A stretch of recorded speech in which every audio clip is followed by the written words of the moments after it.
Anti poverty measures इस lecture में आप पढ़ेंगे जो कि सेंट्रल गवर्नमेंट ने स्पेशली उठाए हैं रूरल एरियाज के लिए। सोशल एक्सक्लूजन का मतलब यह है कि आप ये बोलते हो सामने वाले को तू गरीब है और गरीब की सोसाइटी में जाकर अमीर की सोसाइटी में रहने का नहीं है, ताकि अब जब ये यहां से जाएगा तो इसको कोई सोशल इक्वालिटी बेनिफिट नहीं मिलेगा जो अच्छे खासे लोगों को मिल रहा था। गांव का किसान और शहर में जिसको कभी कभार लेबर मिलता है, कैजुअल लेबर हाउस होल्ड, मान लो जिसको आज काम मिला, कल नहीं मिला, परसों नहीं मिला, फिर मिला, फिर नहीं मिला, ऐसे छोड़ छोड़ के मिला, तो कैजुअल लेबर हाउस होल्ड, ये दोनों को खतरा है। किसी के पास जमीन इतनी थी, किसी के पास जमीन नहीं थी, किसी के पास नौकरी थी, किसी के पास नौकरी नहीं थी, किसी के पास पानी की एबिलिटी थी, पानी की एबिलिटी कैसे क्या होगा, खेती अच्छी होगी, फिशिंग हो जाएगी। हाय एवरीवन, क्या हाल चाल है आप सभी के, कैसे हैं आप लोग, कैसी चल रही है आप लोगों की पढ़ाई। उम्मीद करता हूं कि अब तक के सारे सेशंस आपको बहुत अच्छे से समझ में आ रहे होंगे, और इसी के साथ कि आप लोगों को सारी चीजें बहुत अच्छे से समझ में आ रही हैं, मैं आपके लिए एक और लेक्चर लेके आया हूं, बहुत ही प्यारा और एक और प्रैक्टिकल लेक्चर, जी हां, जिसका नाम है, आप देख ही सकते हैं, पॉवर्टी एज अ चैलेंज। सो इससे पहले हम शुरुआत करें, मैं आपसे कुछ चीजें पूछना चाहूंगा कि अब तक जो आपने पढ़ा है, उम्मीद है कि आप लोगों को कोई डाउट नहीं रहा होगा, और डाउट है तो प्लीज वहां पे मेंशन जरूर कीजिएगा, सबसे पहली बात। दूसरी बात, जब आज आप इस लेक्चर को स्टार्ट करें पढ़ने के लिए, तो आप एक चीज ध्यान से सुनिएगा कि ये जो चैप्टर है ना, थ्योरी से ज्यादा हमने प्रैक्टिकली इन चीजों को होते हुए देखा है। सो कोशिश यही रहेगी कि जो कुछ आप यहां से पढ़ें उसे जब ग्राउंड लेवल पे ऑब्जर्व करें तो महसूस कीजिएगा कि क्या पढ़ा था और क्या समझ में आ रहा है, बजाय कि हम बुकिश नॉलेज रखने के, हमें थोड़ा सा थ्योरी के रखने से प्रैक्टिकल चीजों को समझना ज्यादा चाहिए। जब चीजें जो है सोसाइटल कॉन्सेप्ट में हो, सोसाइटी के लिए बनी हो, उन सभी चीजों को बहुत प्यार से और दिल से समझेंगे। ये जो चैप्टर है आपके लिए काफी इंपॉर्टेंट है और काफी इजी भी है, ये मैं जानता हूं, बट इस चैप्टर में जो कुछ भी है बच्चों, वो सब कुछ रियलिटी बेस्ड ही आपको देखने को मिल रहा है। तो मैं आपका अपना टीचर जोगिंदर सिंह चाहर बिना किसी देरी के आप सभी के लिए इस लेक्चर को शुरू करने जा रहा हूं, और आप लोग ध्यान से बहुत ही डिटरमाइंड होकर अपनी सीट्स पे बैठ जाइए, ताकि इस लेक्चर को एक बारी में बहुत प्यार से वन शॉट के रूप में समझा जा सके। सो दोस्तों, आप सभी का स्वागत है हमारे इस प्यार भरे प्लेटफॉर्म फिजिक्स वाला पर, जहां पर बच्चों का प्यार चलता है, जहां पर बच्चों का सम्मान चलता है, बच्चों के लिए पढ़ाया जा रहा है, पूरी दिनों रात मेहनत की जा रही है। आप इस लेक्चर को बहुत ध्यान से समझिएगा, सुनिएगा, और कोई डाउट आए फिर पूछिएगा। तो चलिए शुरू करते हैं बिना किसी देरी के आज का लेक्चर। क्या पढ़ने वाले हैं बच्चों, हम पहले ही बता दिया है, पॉवर्टी एज ए चैलेंज। अब अगर आप लोगों को बिल्कुल थीम से जाएं तो पॉवर्टी, पॉवर्टी मतलब गरीबी, गरीबी एज चैलेंज। तो गरीबी तो चैलेंज है ही है दोस्तों, गरीबी क्यों नहीं चैलेंज, एक बार बताइए, कौन चाहता है गरीबी। हिंदुस्तान कितना ही डेवलप्ड क्यों ना हो जाए, जितनी डेवलपमेंट हम आगे पा रहे हैं, उसमें सबसे बड़ी अगर डेवलपमेंट मैं मानूं तो वो होगी अगर हम पॉवर्टी को खत्म कर पाए। आने वाले सालों में पॉवर्टी कम तो हो ही रही है, हमारा लक्ष्य, हमारा टारगेट यह है कि पॉवर्टी को कंप्लीटली खत्म ही कर दिया जाए। इससे रिलेटेड आप कुछ एंटी पॉवर्टी मेजर्स इस लेक्चर में आप पढ़ेंगे जो कि सेंट्रल गवर्नमेंट ने स्पेशली उठाए हैं रूरल एरियाज के लिए। शहर में यह माना जाता है, सिटीज में यह माना जाता है कि लोग डेवलप्ड होंगे, थोड़े एजुकेटेड होंगे, बेसिक हेल्थ फैसिलिटीज होंगी, ड्रिंकिंग वाटर होगा, सैनिटेशन होगा, ये सब कुछ होगा। But what about the villages, villages के लिए जरूरी था कि भाई उनके लिए कुछ टारगेटेड प्रोग्राम्स रखे जाएं। उन्हीं प्रोग्राम्स को आज आप इस क्लास में पढ़ेंगे, कुछ बेसिक, कुछ सिलेक्टिव प्रोग्राम्स की हम चर्चा करेंगे जो आपके एग्जाम में आने बहुत जरूरी है। इसी उम्मीद में कि आप उन प्रोग्राम्स को सीखेंगे, समझेंगे। थोड़े से प्रोग्राम बैक टू बैक हुए हैं, वही एक रीजन भी बनेगा इन जो है क्या कहते हैं, प्रोग्राम्स को नॉट सो सक्सेसफुल होने का, बट वो बात की बात है।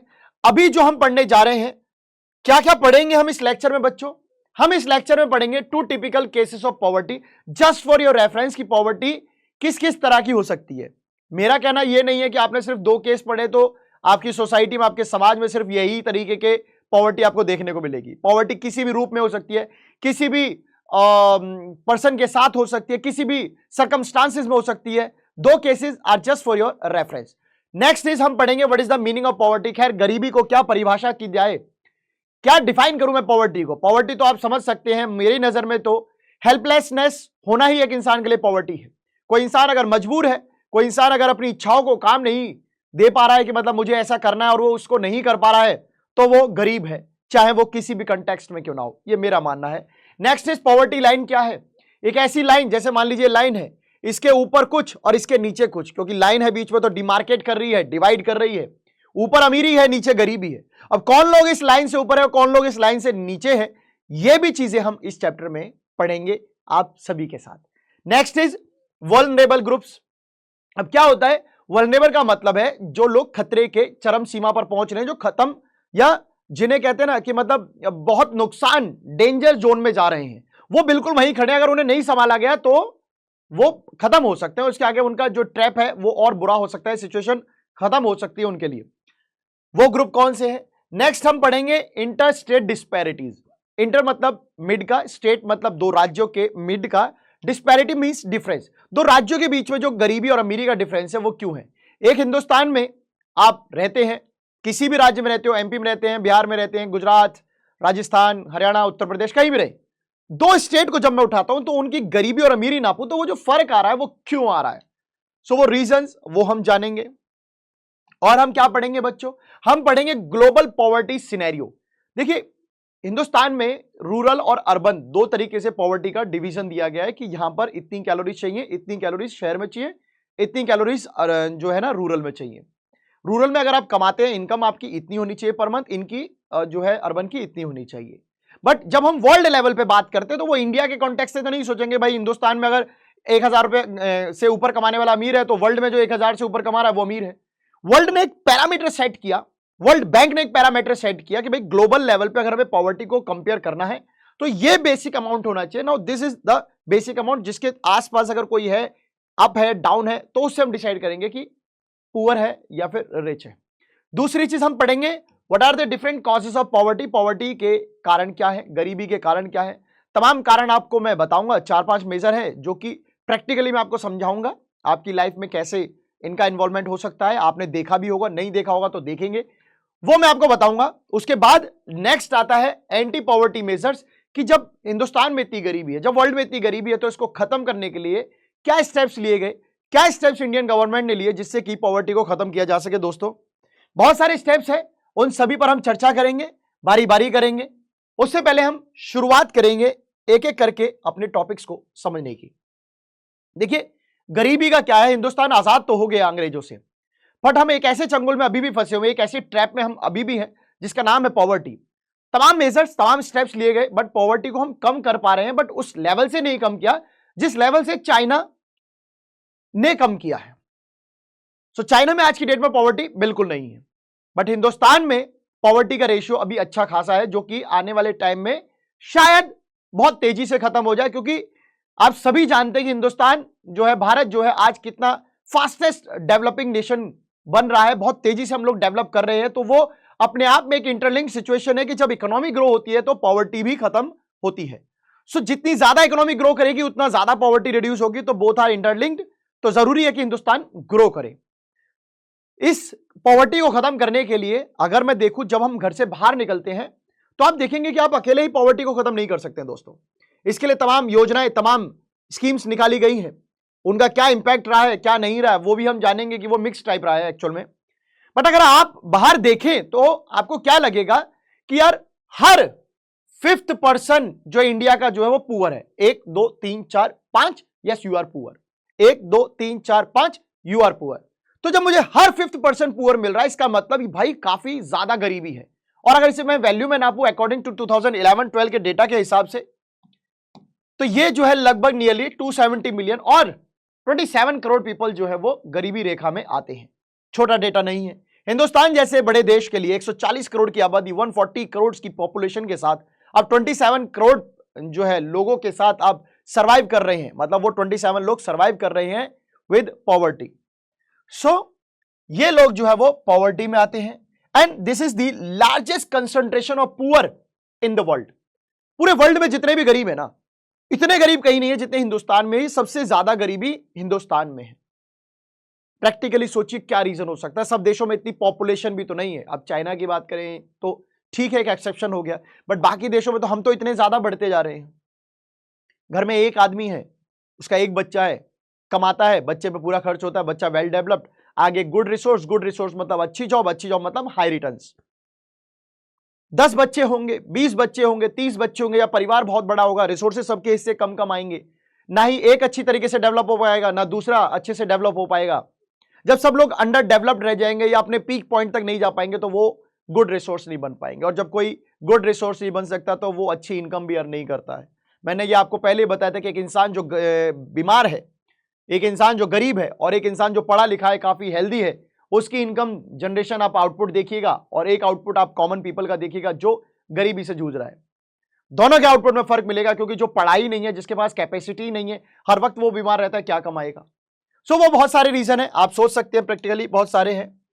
बात करें पॉवर्टी क्या है, पॉवर्टी को मैंने आपको बताया, किसी इंसान को खाना ना मिलना ये भी एक गरीबी है, किसी इंसान के पास जॉब ना होना ये भी एक गरीबी का ही पार्ट है, किसी इंसान को किसी मेडिकल फैसिलिटीज का ना मिलना ये भी एक गरीबी का पार्ट है। एंड अगर किसी इंसान को अगर जो बेसिक से बेसिक एमिनिटी है, द फ्रेश ड्रिंकिंग वाटर, जो पीने लायक पानी है, वो भी ना मिले तो भी ये गरीबी है। सो गरीबी किसी भी रूप में आ सकती है, गरीबी कहीं भी आ सकती है, किसी भी जो है ना जेंडर में आ सकती है, किसी सेक्स में आ सकती है, किसी एरिया में आ सकती है, कहीं भी आ सकती है गरीबी। गरीबी का कुछ नहीं पता है। सो गरीबी की अगर मैं बात करूं, पॉवर्टी की अगर मैं बात करूं, उससे पहले मैं आपको एक ही चीज बोलूंगा कि हम गरीबी को दो एग्जाम्पल के थ्रू पहले समझ लेते हैं कि यहां पर किस प्रकार की गरीबी है। हालांकि इन एग्जाम्पल से आपका कोई एग्जाम में क्वेश्चन तो आना नहीं है, बट आपको एटलीस्ट एक समझने को मिल जाएगा कि हम किन किन तरीकों से हम गरीबी देखते हैं। आपने देखी होंगी, गरीब लोगों को भी देखा होगा, वल्नरेबल ग्रुप्स को भी देखा होगा, सोशल एक्सक्लूडेड पीपल को भी देखा होगा, तमाम लोगों को देखा होगा। तो दो एग्जाम्पल पे चर्चा करते हैं, फिर उसके बाद आगे बढ़ते हैं। शहर का मामला है, अर्बन केस है। 33 ईयर ओल्ड का एक इंसान है जिसका नाम है Ramcharan, and he works in कहां पे वर्क करता है, व्हीट फ्लोर मिल में, आटा चक्की में काम करता है, दिन दिहाड़ी मजदूर है, अपना झारखंड में जो है काम करता है। He manages to earn around 1500 rupees per month when he finds employment. जब उसे काम मिलता है तो 1500 रुपए पूरे मिल जाते हैं। 6 लोगों का परिवार है, मियां बीबी, हस्बैंड वाइफ, रामचरण की वाइफ और 4 बच्चे। 4 बच्चे में से एक बच्चा चाय की दुकान पे काम करता है, 300 रुपए कमाता है। वाइफ जो है वो 800 रुपीज पर मंथ कमाती है। ये भी आपको इस स्टोरी में देखने को मिलेगा। सो ही हैज टू सेंड, क्या करना पड़ता है रामचरण को कुछ पैसा जो अपने घर भेजना पड़ता है। उसके पिताजी जो है एक गरीब किसान है, उसका भाई भी रहता है गांव में, तो दोनों भाई मिलकर जो है पिताजी का खर्चा चला रहे हैं। रामचरण जो है शहर में एक कमरे के घर में रहता है ना, वो कच्ची ईंटों और समझ सकते हैं ब्रिक्स वगैरह, मतलब पक्की ईंटों से बना हुआ है, कच्ची तो खैर क्या है। उसकी वाइफ है जो कि 800 रुपीज पर मंथ कमाती है। उसका बेटा है 300 रुपीज पर मंथ कमाता है। बेटी है, छोटे बहन भाइयों का ख्याल रखती है। इनके लिए अगर मैं बात करूं तो इनके लिए जो भाई साहब आप समझ सकते हैं कि शूज जो है एक लग्जरी है। मैं इसको क्यों हाईलाइट कर रहा हूं, ताकि आप नजर रख पाएं कि किसी इंसान के लिए जूता एक लग्जरी प्रोडक्ट हो सकता है। आज आप सोचे कि आपको जूता खरीदने के लिए बहुत कुछ सोचना पड़ेगा। मुझे लगता है कि एक इंसान के पास एटलीस्ट 2 to 3 पेयर्स होते हैं, बट यहां पर सोचना पड़ रहा है। तो ये गरीबी का एग्जांपल है जब आप जूते भी ना खरीद पाए, जो कि बहुत बेसिक एमिनिटी है। वही बात करें लखा सिंह की, ये भी एक गांव में रहते हैं उत्तर प्रदेश के।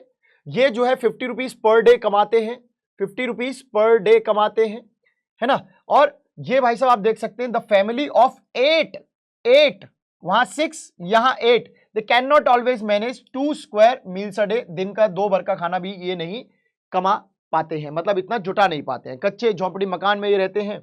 इनकी जो वाइफ महिलाएं हैं वो लकड़ी काटने, चारा कलेक्ट करने का काम करती हैं।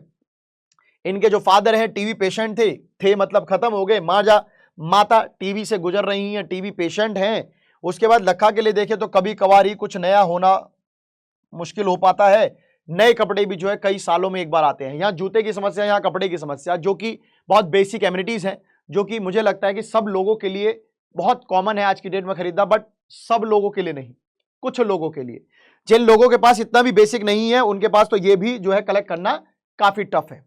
तो चलिए शुरू करते हैं अपने एग्जाम्पल के साथ और देखते हैं। मैंने आपको बताया गरीबी के तमाम एग्जाम्पल हो सकते हैं, तमाम एग्जाम्पल हो सकते हैं। देखते हैं गरीबी का क्या क्या रूप है, कहां कहां गरीबी आपको देखने को मिल सकती है साहब। तो चलिए देखते हैं।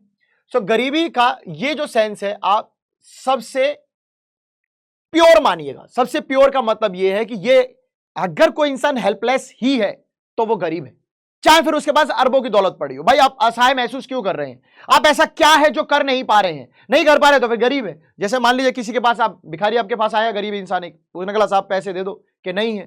तो जैसे भिखारी डायलॉग नहीं मार के जाता, ले कटोरा तू ही ले फिर। तो जब तुम इतने ही हेल्पलेस हो तो तुम मेरी जगह आ जाओ। इस कदर, मतलब ऐसा सिर्फ एक एग्जाम्पल है, बाकी ऐसा करना नहीं है। Hunger and lack of shelter, जब कोई इंसान के पास 2 वक्त का खाना ना हो, रहने के लिए घर ना हो, तो साहब वो गरीब होता है, वो गरीब होता है। Lack of clean water and sanitation facilities, जब किसी इंसान के पास अच्छा पानी ना हो, पीने लायक पानी ना हो, अच्छा आसपास एनवायरमेंट ना हो, टॉयलेट ना हो, वॉशरूम ना हो, तो साहब वो गरीब है। When sick people cannot afford treatment, जब एक इंसान बीमार है और उसके पास इतने भी पैसे नहीं है कि वो अपना इलाज करा पाए, तो वो गरीब है। मजबूरी में इंसान हॉस्पिटल के बाहर पड़े रहते हैं, वरना किसको शौक है, कौन नहीं चाहता है कि हॉस्पिटल में जब मैं गया हूं तो मैं ट्रीटमेंट कराने गया हूं। किसी को शौक नहीं है सरकारी रोटी दाल चावल वहां पे जाके खाने का, मच्छरों में वहां पे लेटे रहने का। तो जो कोई इंसान अगर अपना इलाज ना करा पाए तो गरीब है। When parents are not able to send their children to school, जब माँ बाप अपने बच्चों को स्कूल ना भेज पाए, तो वो गरीबी की निशानी है। हर माँ बाप चाहते हैं कि उनका बच्चा पढ़े लिखे, बट साहब पढ़े लिखे कैसे, उसके लिए पैसा चाहिए, वो तो है ही नहीं, तो हम गरीब हैं। Ill treatment at almost every places, ill treatment मतलब बैड ट्रीटमेंट। जब आप किसी को ये बोले कि छे गरीब है, चल साइड हट, छी गंदा आदमी, चल उधर हट, इस तरीके से जब आप बर्दाश्त की हदें तोड़ देते हैं किसी की, कि आप किसी को बहुत इल ट्रीट कर रहे हैं, बैड ट्रीट कर रहे हैं, तो ये गरीबी है।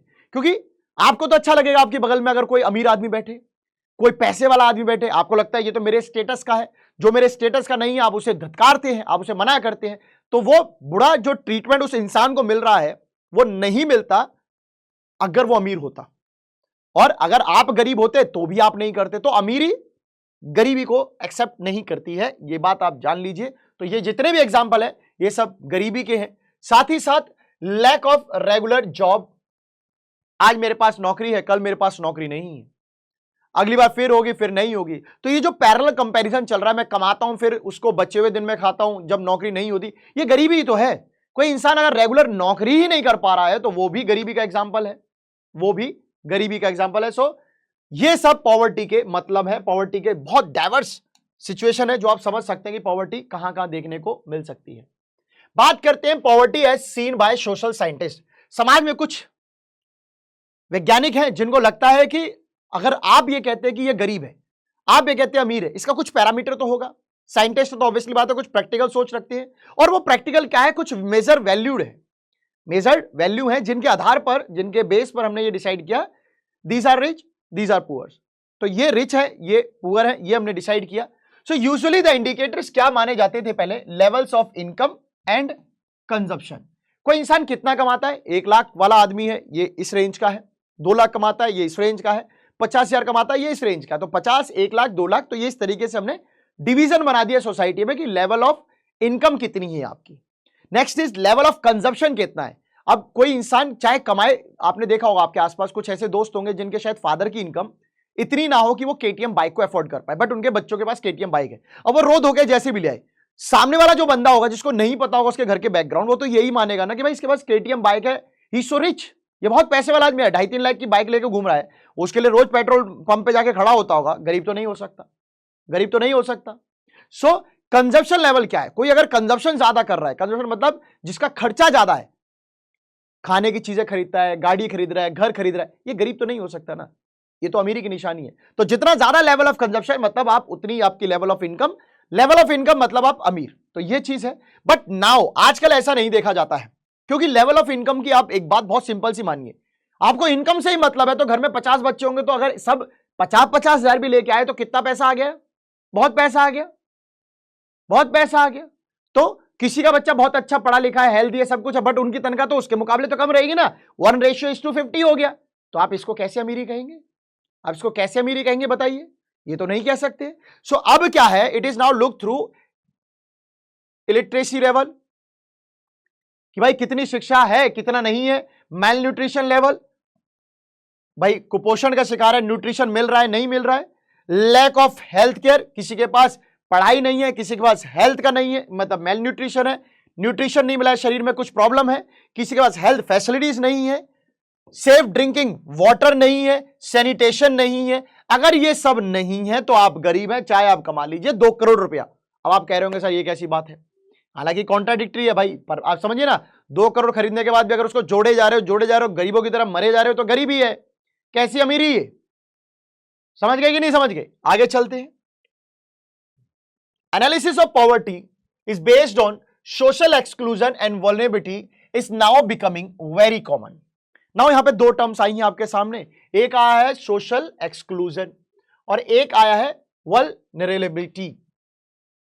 वल्नरेबिलिटी क्या होता है ये? देखिए, सोशल एक्सक्लूजन मतलब है समाज से निष्कासित। एक होता है ना, जैसे समाज से, एक होता है देश से देश निकाला, एक होता है समाज निकाला। समाज जब आपको एक्सेप्ट ना करे, समाज जब आपको एक्सेप्ट ना करे, अब बोल दे कि मान लो भाई आप ऐसे दिखते हैं, आपके पास पैसा नहीं है, आप एजुकेटेड नहीं है, चल साइड हट, आप हमारे जितने पढ़े लिखे नहीं, जितना स्टेटस नहीं है, साइड हट। ये सोशल एक्सक्लूजन है। जब समाज में ऐसे किया जाता है तो आप एक बात समझिए, आप एक सोसाइटी में रहते हैं, आप एक सोसाइटी में रहते हैं, ये रिच सोसाइटी है, यहां पर जितने भी घर हैं वो रिच हैं। अब एक किसी पुअर ने बेचारे ने बीच में ऐसा घर बना लिया, एक पुअर ने बेचारे ने बीच में ऐसा घर बना लिया। आपने बोला आप पुअर है, आप यहां नहीं रह सकते, आप जाइए। कहां जाइए? जहां पुअर्स की सोसाइटी हो, जहां पुअर की सोसाइटीज हो। अब वहां जाके आप घर बनाइए। अब एक बात समझिए आप, ये यहां से चला जाएगा, यहां पे जो भी इंसान था वो 1 लाख रुपीस कमाता था, तो इसे भी मौका था 1 लाख कमाने का, इसे भी मौका था 1 लाख कमाने का। बट इसको जब आप एक्सक्लूड कर देंगे तो इसके जो बेनिफिट्स, जो रिच बेनिफिट्स एंजॉय कर रहे थे, जैसे कि वाटर रिलेटेड है ना, पीने का पानी, एजुकेशन रिलेटेड है ना, हेल्थ फैसिलिटीज है ना, सिक्योरिटी, सेफ्टी, इनकम, ये सब जो बेनिफिट्स इनको मिल रहे थे वो इसको भी मिल रहे थे, तो क्या था? बट इन्होंने इसको एक्सक्लूड कर दिया कि तुम हमारे समाज में रहने लायक नहीं हो, ये रिच की सोसाइटी, तुम गरीब क्या कर रहे हो। जब इसको इधर भेजेंगे तो ये इन सब फैसिलिटी से वंचित रह जाएगा, दूर हो जाएगा। तो ये एक बात बताओ, ये तो पुअर को और पुअर बनाने वाली बात हो गई, पुअर को और पुअर बनाने वाली बात हो गई। उसको जब आप सोसाइटी से एक्सक्लूड कर दोगे, जब उसको कुछ बेनिफिट ही नहीं मिलेगा, तो वो अपने आप गरीब हो जाएगा। ये है सोशल एक्सक्लूजन। नाउ वल्नरेबिलिटी क्या होता है? अब देखिए, ये जो घर है ये पुअर के हैं, ठीक है, ये पुअर के हैं। अगर आप इनको एजुकेशन में प्रमोट नहीं करेंगे, अगर आप इनको हेल्थ फैसिलिटीज नहीं देंगे,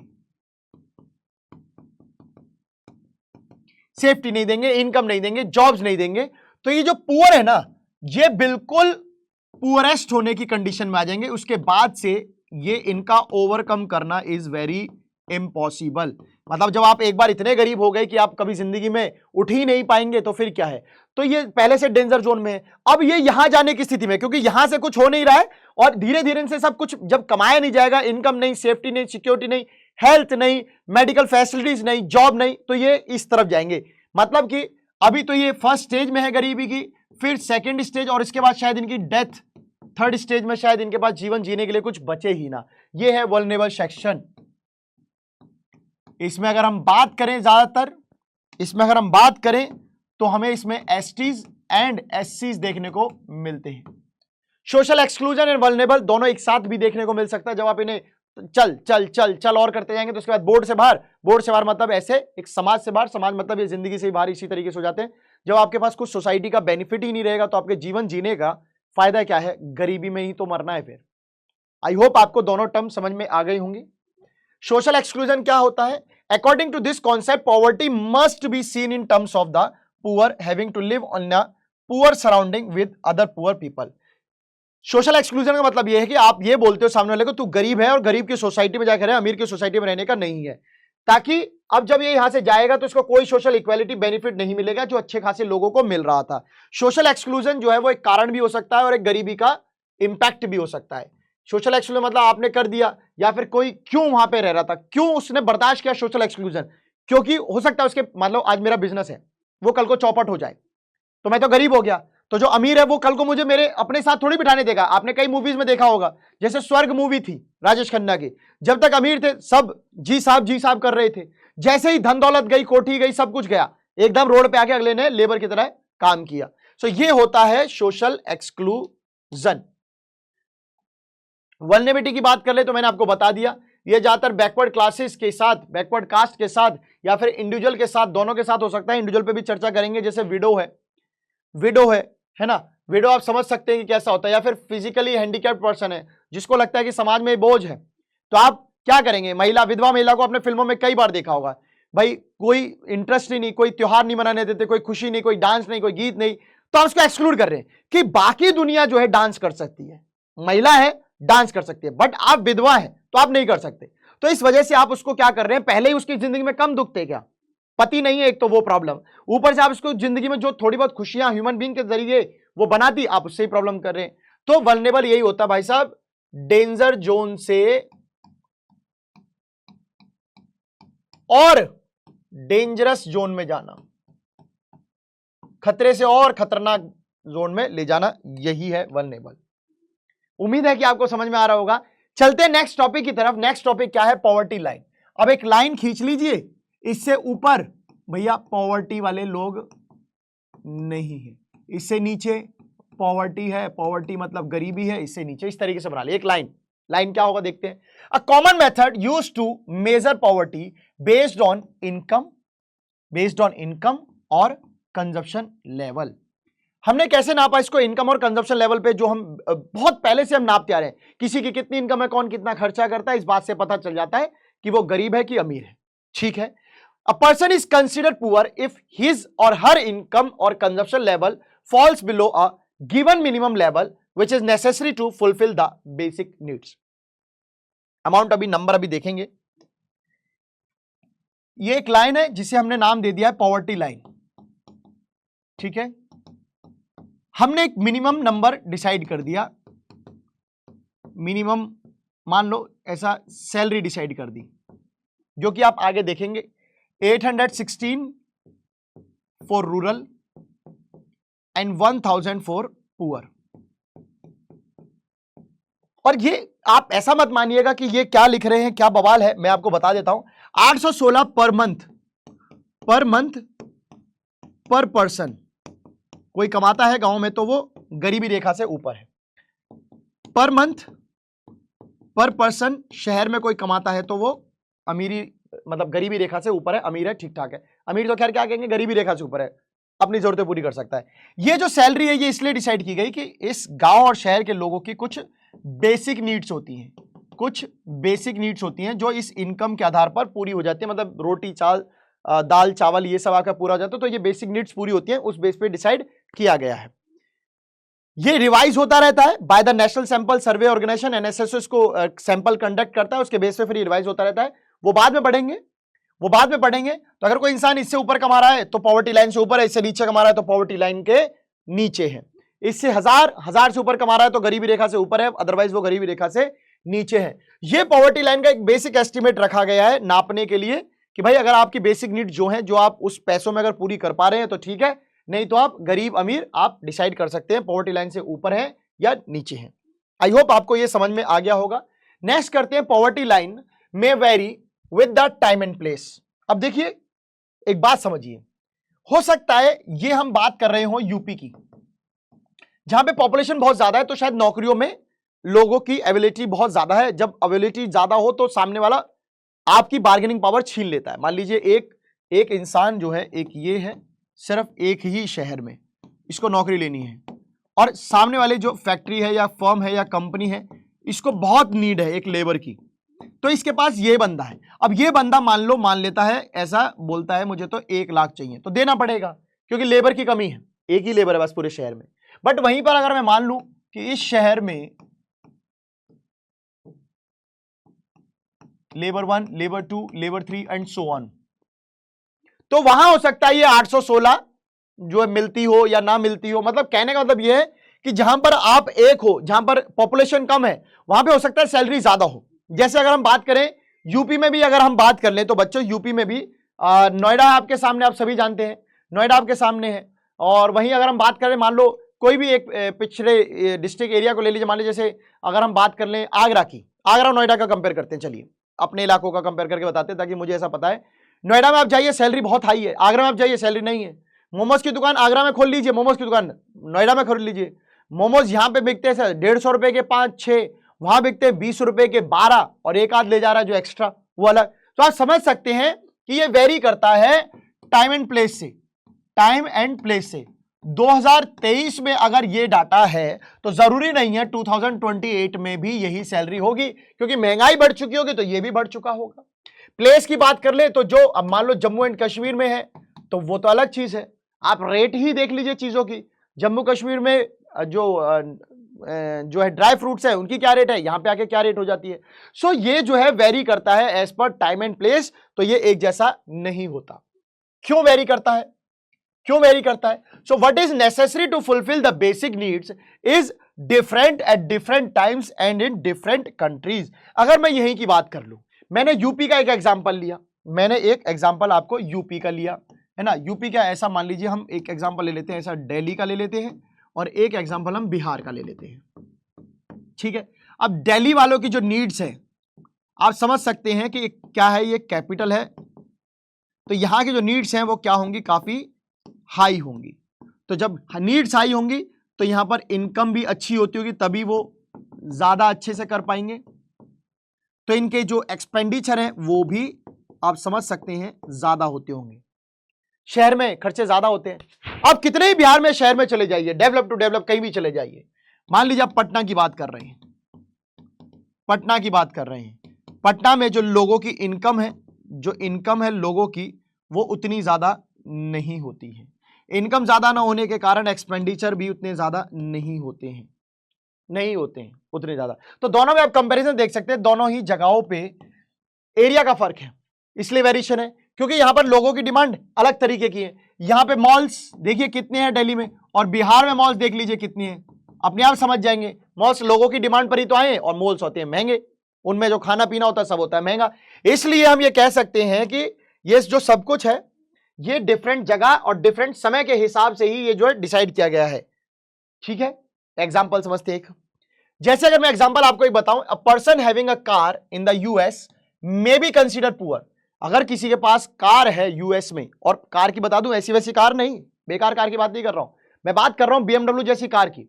अगर किसी के पास यूएस में बीएमडब्ल्यू कार है तो भी उसको पुअर कहा जाता है, मतलब उसमें रेंज होती है ना, बीएमडब्ल्यू में तो क्वालिटी है भाई, 80 लाख की लाए हो, 2 करोड़ की लाए हो, 10 करोड़ की लाए हो, कैसी लाए हो। और हमारे यहां पर कार एक लग्जरी आइटम है भाई, कार किसी के यहां आ गई तो मतलब बहुत पैसे वाला आदमी है। किसी जमाने में तो एल्टो वैगनार की भी इतनी इज्जत होती थी, चलो आज नहीं है, बट आज आप देखिए कितनी इंडियन कार जो है इतनी महंगी महंगी आ रही हैं, विदेशी कार की कंपनियां यहां आ रही हैं। क्यों आ रही हैं? क्योंकि लोगों को पता है, बेचने वालों को, कि भाई भारत में कार क्या वैल्यू रखती है। एक कार मतलब रईस आदमी, तो यहां पर कार रखना रईसी है और वहां पे गरीबी है, तो दोनों में फर्क समझ रहे हो। चीज एक ही है, सिर्फ टाइम का और डिमांड का और जगह का फर्क है बस। तो ये आप समझ सकते हो कि बीएमडब्ल्यू कार हमारे लिए क्या है भाई साहब, सपना है। हम तो जिंदगी में, हमारे तो रईसी है ना, हम तो कहेंगे बीएमडब्ल्यू आ गई तो भाई साहब बड़ा अमीर आदमी बीएमडब्ल्यू, और विदेश में ऐसे घूम रहे हैं, टैक्सियां हैं ये सब वहां पे। हमारे यहां पे टैक्सी में मैं आदमी को ना बिठाऊं, वहां वो टैक्सी घुमा रहा है, बताओ यार। So the average calorie requirement in India, तो होता क्या है, ये कैसे चर्चा चली कि भाई कोई अमीरी गरीबी, जो मैंने आपको नंबर बताया कि वो कैसे नाप रहे हैं। तो सबसे पहले हमने फूड रिक्वायरमेंट पे देखा कि कोई इंसान अगर गांव का और शहर का है तो गांव वाले को इतना खाना मिनिमम चाहिए कि उससे उसको इतनी कैलोरी मिल जाए। अगर कोई इंसान, क्योंकि हमने एक फैक्टर पढ़ा ना, न्यूट्रिशन मेल न्यूट्रिशन, तो न्यूट्रिशन मेल न्यूट्रिशन क्या है, अगर कोई इंसान अपने शरीर में उतने न्यूट्रिशन की वैल्यू नहीं मेंटेन कर पा रहा तो भी तो गरीब है भाई। किसी एक इंसान के फेफड़े कलेजे सब दिख रहे हैं, तो ये अमीर कैसे हो सकता है? कभी देखा है किसी हेल्दी पीपल को ऐसा फेफड़े बाहर निकलते हुए? नहीं देखा होगा। ऐसा वो लाल चट गोलू मोलू बच्चे देखे होंगे, मेरे स्कूल में थे, यहाँ पे ऐसा लगता था मोटे मोटे गाल, और यहाँ पे भी सेब जैसे वो लाल लाल हो रखे होते थे। एक हम होते थे, शक्ल दूर से ऐसा लगता था कि ना जाने कब से पीलिया हुआ पड़ा है, मतलब ऐसा पीले आदमी से एकदम। स्कूल में ऐसा क्या होता है, सब हम लोगों के जिंदगी में नहीं होता था ना ऐसा। अमीर का तो स्टाइल शुरू से अलग रहा है। सो बात यह है कि जो एवरेज कैलोरी रिक्वायरमेंट है, जो उसको न्यूट्रिशन चाहिए, अगर वो बंदा गांव का है तो 2400 कैलोरी पर पर्सन पर डे, मतलब कि एक थाली में आपको दाल भी चाहिए, चावल भी चाहिए, थोड़ा सा सलाद भी चाहिए, रोटी भी चाहिए, और शायद दही वही मिल जाए तो और अच्छी बात। तो इस तरीके से अगर आपका खाना आपको 2400 कैलोरीज देता है प्रतिदिन, जो आप खाना खाते हो उससे अगर 24 कैलोरीज मिलती है तीनों टाइम का मिला के, तो भाई साहब आप ठीक हो, आप ठीक हो। और वहीं अगर शहर की बात कर लें तो ये 2100 है, 2100 है। सो गांव में 2400 और यहां पर 2100। साहब ये डिफरेंस क्यों? बच्चों कोई बता सकता है क्या? कोई बता सकता है कमेंट सेक्शन में ये डिफरेंस क्यों है? ये डिफरेंस क्यों है?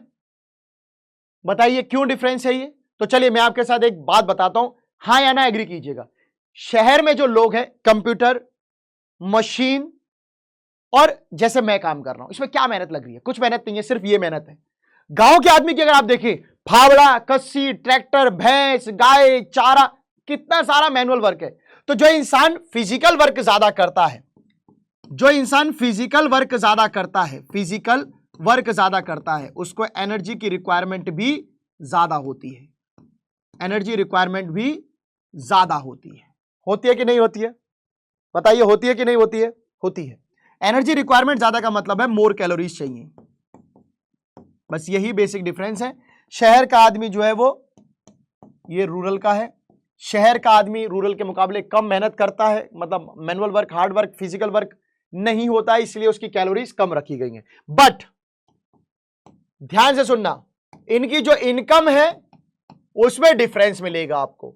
रूरल की 816, वहीं अर्बन की 1000। अब आप यहां ये सोच रहे होंगे सर वहां कैलोरी कम है, यहां बढ़ा के क्या कर रहे हैं? तो देखिए, शहर है, शहर महंगा होता है, गांव सस्ता होता है। शहर में हर चीज पैसों से खरीदनी पड़ती है, गांव में बहुत सारी चीजें अपने खेतों में आ जाती हैं। ये एक रीजन है। चलिए आगे बढ़ते हैं, आगे बढ़ते हैं। So on the basis of these, poverty line for a person was fixed at 816। इसी बेस पे, खाने पीने के हिसाब पर हमने गांव वाले के लिए बंधाई है 816 रुपीज पर मंथ। अगर कोई इंसान कमाता है तो वो पॉवर्टी लाइन से ऊपर है। अगर शहर का वो बंदा है, तो एक लेबर है, तो 1000 रुपए पर महीने कमाए तो वो ऊपर है पॉवर्टी लाइन से। अब आप सोच रहे हैं सर इसमें तो कुछ नहीं होता, इससे ज्यादा तो हम डेटा रिचार्ज करके फेंक देते हैं। बच्चों, ये बेसिक नीड्स को फुलफिल करने के लिए डेटा, इंस्टाग्राम, फेसबुक, व्हाट्सएप चलाना एक रईसी है, वो लग्जरी आइटम है। गरीब के हाथ पे ये सब नहीं होता। मिनिमम नीड्स की बात कर रहे हैं। सो नेक्स्ट अगर हम बात करें, amount higher in urban areas in comparison to rural areas. Why? ये जो 1000 और 816 का डिफरेंस है, आपको मैंने अभी बता दिया है। 1000 एंड 816 का जो डिफरेंस है वो बच्चों क्यों है? क्या कोई बच्चा कमेंट सेक्शन में बता सकता है कि सर ने क्या बताया, मैंने क्या बताया कि ये डिफरेंस क्यों है? कोई बता सकता है मेरा प्यारा बच्चा जो बता सके, जो इकोनॉमिक्स को दिल से पढ़ रहा है, जिसको समझ में आई है? क्या कोई बता सकता है? चलिए बताइए, मैं सुन रहा हूं आपकी। सही से बताना है, सही से आंसर बताना है कि आपको समझ में आया कि नहीं आया। So because of high prices of many essential products in urban areas. क्यों है? क्योंकि आप समझ सकते हैं अर्बन क्या है बच्चों? सिटी है। और सिटी क्या होती है बच्चों? एक्सपेंसिव होती है। सिटी क्या होती है? एक्सपेंसिव होती हैं। किसके मुकाबले होती हैं? किसके मुकाबले होती हैं? रूरल के मुकाबले होती हैं। सो यही एक रीजन है कि वहां पर खर्चे जो है ज्यादा है और कैश ज्यादा चाहिए, क्योंकि वहां महंगी चीजें। गांव में जाएंगे 10 हो सकता है आपको 40 रुपए का पर केजी बेसन मिल जाए, वहीं शहर में हो सकता है आपको 70 मिले, 80 मिले, क्या रेट मिले। गांव जैसा प्राइस तो नहीं मिलता है। सो कंक्लूजन क्या समझा हमने अभी तक पॉवर्टी लाइन से? कि अगर कोई परिवार है, 5 लोगों की बात कर रहे हैं, अगर वो गांव में रहता है तो उसको मिनिमम 4080 रुपीज कमाने होंगे, 816 इंटू 5। कोई इंसान अगर शहर में रहता है तो आप समझ सकते हैं उसे कितना कमाना होगा। 1000 इंटू 5 कितना हो गया? कमेंट सेक्शन में बताइए। ये हो गया गांव वालों के लिए, तो वो इंडिकेट करता है कि भाई साहब अर्निंग लेस, अगर इससे कम कमा रहा है तो आप बिलो पॉवर्टी लाइन हो। अगर 5 लोग मिलकर 4080 रुपए से भी कम कमा रहे हैं तो आप गरीब हैं। 4080 और उससे ऊपर कमा रहे हैं तो आप अमीर हैं। बात करते हैं नेक्स्ट, मॉल वॉल शहर क्या प्राइस, ये तो समझ गए कि क्या रीजन है। सिमिलरली अगर गांव की बात करें, हमने क्या बात करी? हाँ, गांव की तो हो गई, शहर की बात। अर्बन की बात करें तो 5 इंटू 1, 5 लोग 1000 रुपीज पर मंथ, तो 5000 रुपए अगर आप कमा रहे हैं, इस 5000 या इससे ऊपर, तो आप पॉवर्टी लाइन से ऊपर है, और इससे कम कमा रहे हैं तो आप पॉवर्टी लाइन में हैं। तो शहर और गांव के लिए हमने 2 डेफिनेशन जो है आपको समझा दी हैं। शहर और गांव के लिए 2 डेफिनेशन समझा दी हैं बच्चों। ये रूरल है, ये अर्बन है। ठीक है, रूरल की अगर हम बात कर लें तो रूरल की मैंने आपको बताया, रूरल की हम बात करें तो हमने रखा है 816 रुपीज पर मंथ पर पर्सन, 1000 रुपीज पर मंथ पर पर्सन। अब आप समझ सकते हैं कि इसका जो है वो 4080 हो रहा था। कैसे हो रहा था? इस रूरल में 5 मेंबर्स हैं, 5 मेंबर्स हैं, और वहीं इस शहर में भी बात कर लें तो 5 मेंबर्स हैं। दोनों ही घरों में 5-5 लोग हैं। ये यहां पर 5 इंटू करते हैं आप तो आपको 4080 आता है। कैसे आता है? 5 इंटू 816, और यहां पर करते हैं तो 5 इंटू 1000 बोले तो 5000 रुपए।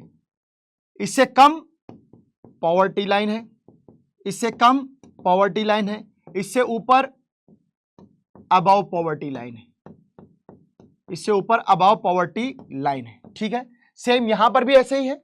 अगर 4080 से ऊपर है तो अबव पॉवर्टी लाइन है, अबव पॉवर्टी लाइन है, इससे नीचे है तो बिलो पॉवर्टी लाइन है। आई होप आपको ये समझ में आ गया होगा। एक बार देख लीजिए आप लोग, मैं आपको बता देता हूं कि क्या कैसे है, मैं आपको बता देता हूं कि क्या कैसे, एक बार देख लीजिए बच्चों, है ना, एक बार देख लीजिए। आपको कोई डाउट हो तो आप बता सकते हैं कि भाई अबव पॉवर्टी लाइन कब बनेगा, बिलो पॉवर्टी लाइन कब बनेगा। मैंने दोनों ही चीजें आपको बता दी हैं। सो आई होप ये आपको क्लियर हो गया होगा, आई होप आपको ये क्लियर हो गया होगा। अब ये जो डेटा 816 कैलोरीज, ये कौन डिसाइड करता है? सो जो बेसिकली पॉवर्टी लाइन है is estimated after every 5 years, हर 5 साल बाद एक तो एस्टिमेट की जाती है, आफ्टर एवरी 5 ईयर्स। बाय कौन करता है? By national sample survey organisation. ये सैंपल्स कलेक्ट करते हैं लोगों से, उनके एजुकेशन जानते हैं, कितने पढ़े हैं, क्या आपको बेसिक एमिनिटीज मिल रही हैं, क्या आपको खाना मिल रहा है, क्या आपको हेल्थ फैसिलिटीज मिल रही है, वो सब मिल रहा है। उस बेस पे, इन सब फैक्टर्स पे डिसाइड होता है कि भाई किस इलाके में किस आदमी को क्या सुविधाएं मिल रही हैं। सब कुछ ठीक है तो पॉवर्टी लाइन का फिर रेशियो उस हिसाब से डिसाइड करते हैं, जो अमाउंट है, जो कैलोरीज है। इस तरीके से सर्वे करने के बाद ही वो 816 2400 कैलोरीज डिसाइड होती हैं।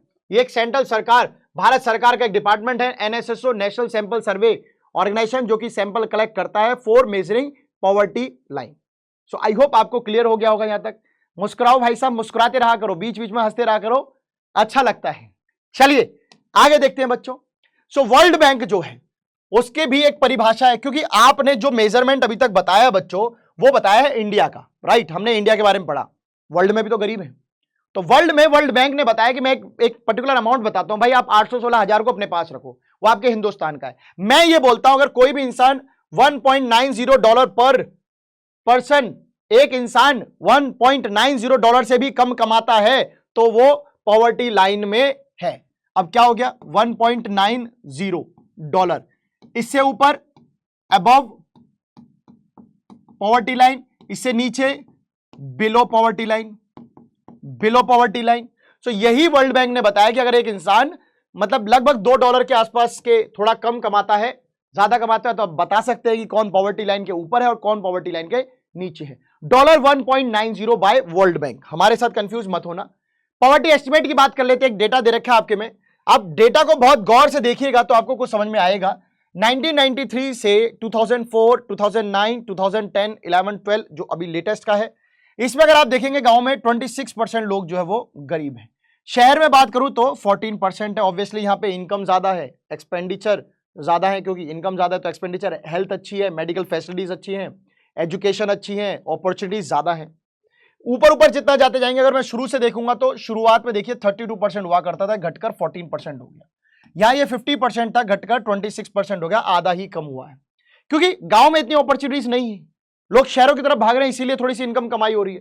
टोटल की बात कर लें तो 45% से घटकर आपकी 22% जो है वो पॉवर्टी रेशियो अभी है। अगर पुअर मिलियन की बात करें, पुअर इन मिलियंस की बात करें, अगर पॉपुलेशन में बात करें, तो आप देखेंगे गांव और शहर का अगर मिला ले तो 404 हुआ शुरुआत में 1993 में, 11-12 में आके ये जो है 270 हो गया, घटा है। बट यहां पर आपको एक डाउट होगा कि सर सब जगह घट रहा है, बस यहां पर क्यों बढ़ा है? तो देखिए यहां भी घटा है, यहां से अगर इस कंपैरिजन इसको छोड़ दूं तो बाकी सब घटा है। इसका रीजन आप समझ सकते हैं कि पॉपुलेशन ग्रोथ। भाई आप जो है इनिशियली पॉपुलेशन भी तो ग्रोथ हो रही थी, धीरे धीरे लोगों ने समझना शुरू किया, धीरे धीरे लोगों के लिए अपॉर्चुनिटी मिली, तो वो पॉपुलेशन ग्रोथ एक रीजन वहां पे रहा है। चलिए जानते हैं और समझते हैं और बच्चों, और समझते हैं। चलिए सो वल्नरेबल ग्रुप्स की एक चर्चा करी थी हम लोगों ने, हम उस पे आ गए हैं, वो मेजरमेंट आपको पता चल गया इस तरीके से हुआ है। वल्नरेबल ग्रुप्स कौन होते हैं? So they are basically social groups, ये समाज में रहने वाले ही लोग हैं, विच आर मोस्ट वल्नरेबल, जो सबसे ज्यादा खतरे पे हैं, किसके? पॉवर्टी के लिए, जो अभी शायद उस तरीके से गरीब नहीं है, गरीबी रेखा के पास पहुंचे नहीं है, बट पहुंच जाएंगे। और वो लोग कौन है बच्चों? वो है schedule caste and schedule tribe, schedule caste and schedule tribes, schedule caste and schedule tribe के लोग हैं जो कि मोस्ट वल्नरेबल है। अगर आपको पूछे वल्नरेबल ग्रुप्स कौन से, तो ये है। आगे बढ़ते हैं, आगे देखते हैं। अब अमंग द इकोनॉमिक ग्रुप्स की बात करें, जो पैसे कमाने वाले ग्रुप्स है, तो द मोस्ट वल्नरेबल ग्रुप्स जो कमाते हैं पैसा, अगर उनमें सबसे ज्यादा डेंजरस पे कोई है तो गांव का किसान, गांव का किसान, और शहर में जिसको कभी कभार लेबर मिलता है कैजुअल लेबर हाउसहोल्ड। मान लो जिसको आज काम मिला, कल नहीं मिला, परसों नहीं मिला, फिर नहीं मिला, ऐसे छोड़ छोड़ के मिला, तो कैजुअल लेबर हाउसहोल्ड, ये दोनों को खतरा है, क्योंकि उसके पास खेती में कुछ नहीं आ रहा है, इसका नौकरी आज है कल नहीं है, बचत कर करके खा रहा है, तो ये डेंजर जोन में है। अगर हम बात करते हैं भाई क्लासेस के हिसाब से, मतलब general class, backward class, ST class, SC class, तो एसटी एससी उस क्लास के हिसाब से वल्नरेबल है। वहीं अगर हम ऐसे इकोनॉमिक टर्म्स में बात करें तो किसान, एग्रीकल्चरल, रूरल एग्रीकल्चर लेबर, जो लेबर काम कर रहा है खेत में, बात देखिएगा समझिएगा, दोनों तरफ ही लेबर की बात है। कहीं आप मालिक को समझ रहे हो, मालिक कभी गरीब नहीं हो पाएगा, रीजन है उसके पास खेत तो हमेशा रहेगा, खेत में काम करने वाला गरीब और शहर में काम करने वाला लेबर, दोनों को रिस्क है भाई। खेत में अगर कल को नहीं उगेगा, कुछ बाढ़ आ गई, तो अमीर तो जाएगा, मालिक तो जो होगा, मालिक तो कर लेगा अपना अनाज बनाज से, उसका क्या होगा जिसको, जो डेली वेजेस पे खेतों में काम करता है, जो समय समय पर खेती पे आके काम करता है, जब समय पर खेती नहीं रहेगी तो उसको कैसे क्या मिलेगा। समझ सकते हैं कि भाई इकोनॉमिक टर्म्स में कौन है जो कमा तो रहे हैं पर जिनकी इनकम रेगुलर नहीं है। आगे चलते हैं, एक और डेटा है आपके पास, एसटी एससी जो वल्नरेबल ग्रुप्स की हम बात कर रहे थे, वल्नरेबल ग्रुप्स बात करते हैं। इंडियन पॉवर्टी रेशियो जो एवरेज है बच्चों वो 22 है, ठीक है। कैजुअल जो लेबर है, जो खेत का है, उसकी 34 है, जो नॉन फार्म का है वो 34 है, तो मतलब वहां पे तो ऑलमोस्ट बराबर सी ही भाई साहब आप समझ सकते हैं कि पॉवर्टी रेशियो बराबर है। बात करें शेड्यूल ट्राइब और शेड्यूल कास्ट की, तो आप समझ लीजिए शेड्यूल कास्ट शेड्यूल ट्राइब के मुकाबले एसटी एंड एससी ये फिर भी डेवलप्ड है, इनकी स्थिति ज्यादा बुरी है। और हाल ही का स्टेटस ये कहता है कि ये सब लोगों में डेवलपमेंट हुई है एक्सेप्ट दिस, ये अभी भी डेवलपमेंट से बहुत पीछे है, ये स्टिल डेवलप्ड है, ये फिर भी इतने सालों में इनकी धीरे धीरे डेवलपमेंट बढ़ी है। देश में गरीबी कम तो हुई है, तो कहां कम हुई है, इन सब पे तो ज्यादा इंपैक्ट आया, एसटी पे उतना ज्यादा इंपैक्ट नहीं आया है। तो आप समझ सकते हैं वल्नरेबल ग्रुप्स का अगर सबसे ज्यादा कोई क्लास अफेक्टेड है तो वो कौन सी है, एसटी क्लास। बढ़ते हैं आगे की तरफ, बढ़ते हैं बच्चों आगे की तरफ। इंटर स्टेट डिस्पैरिटीज क्या होता है, मैंने आपको पहले ही बताया, दिल्ली और यूपी का एग्जांपल। चलिए ये तो यूनियन टेरिटरी हो गया, बिहार और गुजरात, ठीक है। तो क्या होता है inter state disparities, the proportion of poor is not same in every state. Inter state disparity का मतलब, पहले तो डिस्पैरिटी का मतलब ही डिफरेंस है, difference between two states. Poor, हम तो प्रोपोर्शन देख रहे हैं ना पुअर का, गरीबी का, पॉवर्टी का। So the proportion of poor is not same in every state. Inter state disparity में एक रीजन तो ये, सबसे पहला मतलब ही यही है कि दो स्टेट में जो गरीबी है वो सिमिलर नहीं हो सकती, कहीं ज्यादा कहीं कम होगी। Second is the success rate of reducing poverty varies from state to state. जिस तरीके से पॉवर्टी यूपी में गिरी होगी उस तरीके से बिहार में कम हुई है जरूरी नहीं है, जिस तरीके से बिहार में कम हुई है उस तरीके से मेघालय में कम हुई हो जरूरी नहीं है, जिस तरीके से गुजरात में कम हुई हो उस तरीके से हरियाणा में कमी हुई हो जरूरी नहीं है। दो स्टेट में जो पॉवर्टी है वो कम बढ़ती, किसी भी, वो तो अपने स्टेट पे डिपेंड करती है कि उनमें क्या डेवलपमेंट हुई, क्या इकोनॉमिक ग्रोथ हुई, उस हिसाब से ये अप डाउन होती है। तो जो रिड्यूसिंग रेट है वो भी वेरी करती है, जो गरीब है वो भी वेरी करते हैं। दिल्ली में जितने गरीब होंगे जरूरी नहीं है वो बिहार में हो, जो बिहार में जितने गरीब होंगे जरूरी नहीं है वो यूपी में उतने गरीब हो, और जिस तेजी से दिल्ली में गरीबी कम हो रही हो उस तरीके से बिहार में कम हो रही हो तो वो जरूरी नहीं है। सो मैं आपको बता दूं, पुअर एंड पॉवर्टी दो में फर्क है, गरीब और गरीबी, ये इसका पार्ट है। गरीब और गरीबी, ये क्या घट रहा है क्या बढ़ रहा है ये पता नहीं, ये क्या घट रहा है ये क्या बढ़ रहा है ये डिपेंड करता है उन स्टेट पे। सो ये दोनों का जो डिफरेंस है यही है किसी भी स्टेट में नापने का, इंटर स्टेट डिस्पैरिटीज। आई होप आपको ये क्लियर होगा। आगे चलते मेरे प्यारे बच्चों, चलिए।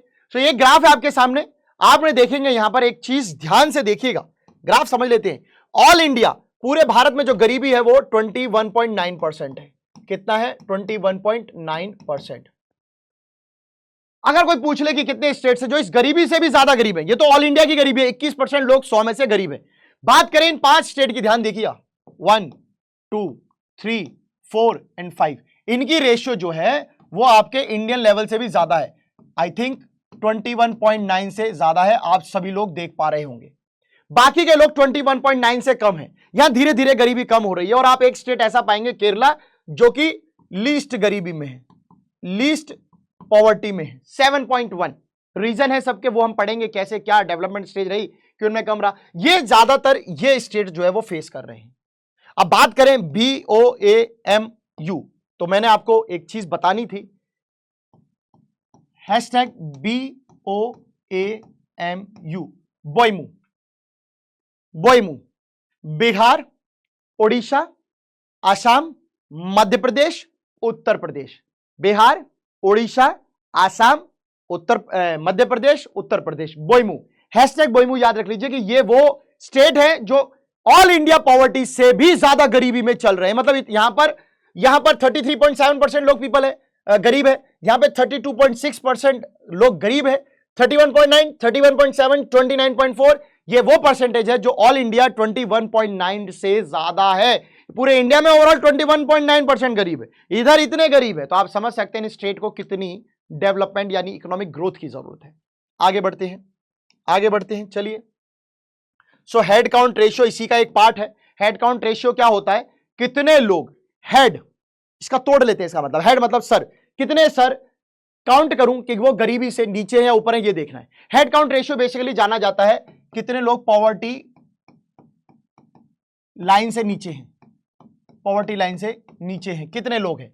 So the percentage of population that falls below the poverty line, below the poverty line, बच्चों ध्यान रखिएगा, बिलो कितने लोग गरीब हैं, कितने हेड जो है वो गरीबी में डूबे हुए, कितने लोगों के सर गरीबी में, सम्मान गरीबी में डूबा हुआ, ये नापना है। 2011-12 के आसपास अगर मैं बताऊं इस डाटा के हिसाब से तो 21.9 जो कि हम पढ़कर आए हैं, ये ऑल इंडिया लेवल पे इतने % लोग गरीब थे, राइट, हमने पढ़ा है। कितने ऐसे स्टेट्स हैं जो इससे ऊपर थे, हैशटैग क्या बोला मैंने, कमेंट सेक्शन बताइए, हैशटैग क्या बोला मैंने, कौन से ऐसे स्टेट है, 5 है, नाम बताइए सीक्वेंस से। बोईमू, BOAMU, बिहार, चलिए ओडिशा, चलिए असम, चलिए मध्य प्रदेश, और बताइए उत्तर प्रदेश। सो यूपी, MP, बिहार, असम और उड़ीसा, ये अबाव है, हिंदुस्तान की गरीबी से भी ऊपर है। नाम याद रखिएगा, मैंने पहले ही बता दिया आपको,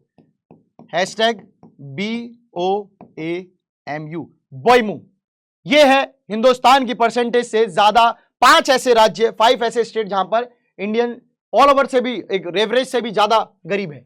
so along with rural poverty, गांव की गरीबी तो है ही है, क्योंकि आप शहर और गांव में जाएंगे तो गांव में ज्यादा गरीबी आपको नजर आएगी, शहर की गरीबी भी जोड़ लूं अगर उन्हीं 5 स्टेट में, ऐसे कौन से स्टेट्स हैं जो शहर और गांव दोनों में गरीब हैं, तो आपको सिर्फ नाम याद रखना है। वहां पे आपने याद रखा था #BOAMU फॉर रूरल, और आपको शहर के लिए याद रखना है #BOMU, बोईमू और बोमू, बोईमू और बोमू, बोमू मतलब वही नाम लीजिए, बिहार, उड़ीसा, मध्य प्रदेश एंड उत्तर प्रदेश, देख लीजिए, Bihar, Orissa, MP, UP।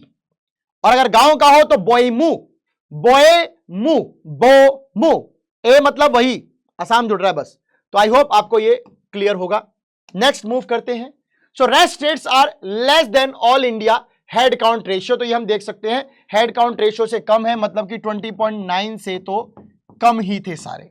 So give the example of few Indian states, आप कुछ ऐसे एग्जांपल दीजिए स्टेट का जिनका रेशियो जो है is less than the all India level, जितने स्टेट्स ऑल इंडिया लेवल से कम थे। सो हम कुछ के बारे में नाम आप इन 5 को छोड़ के बाकी सबको लिख दीजिए, तो सभी हैं कम, सिर्फ ये 5 ही तो नहीं है। सो बढ़ते हैं आपके इस क्वेश्चन के आंसर के लिए। सो हरियाणा, पंजाब, 2 ऐसे स्टेट देख लीजिए, ये क्यों अमीर हुए, ये क्यों 21.9 से कम गरीबी है यहां पर, क्योंकि यहां पे एग्रीकल्चर ग्रोथ देखने को मिली है, लोगों ने खेती से इतना कमाया है कि गरीबी से ओवरकम कर पाए हैं। बात करें केरला की, तो केरला एक ऐसा स्टेट है जो कि बहुत ज्यादा पैसा एजुकेशन पे खर्च करता है, अपना ह्यूमन रिसोर्स बनाने में लगा हुआ है। वहां पर आप देख लीजिए केरला से, आज दिल्ली में अगर आप बैठे हैं तो नर्सिस को देखिए, सिस्टर जो होती है हॉस्पिटल में लगभग केरला की हैं, ऑफिसर भी कई सारे केरला के हैं, सेलिब्रिटी भी कई सारे केरला से हैं, यहां तक कि इनके स्टेट में भाई साहब सब पढ़े लिखे ज्यादा है, सबसे ज्यादा लिटरेसी रेशियो है। नेक्स्ट इज वेस्ट बंगाल की बात करें, यहां कैसे हुआ, लैंड रिफॉर्म मेजर्स, जमीन को सब कुछ एक अमीर के हाथ में ना हो, थोड़ी थोड़ी सबके हाथ में दे दी गई, जमीन को इस कदर डिस्ट्रीब्यूट किया गया है, जमीन को इस कदर बनाया गया है कि भाई सबके पास जो इनकम इनइक्वालिटीज हैं वो ऐसी मेंटेन ना रहे, इक्वालिटीज रहे।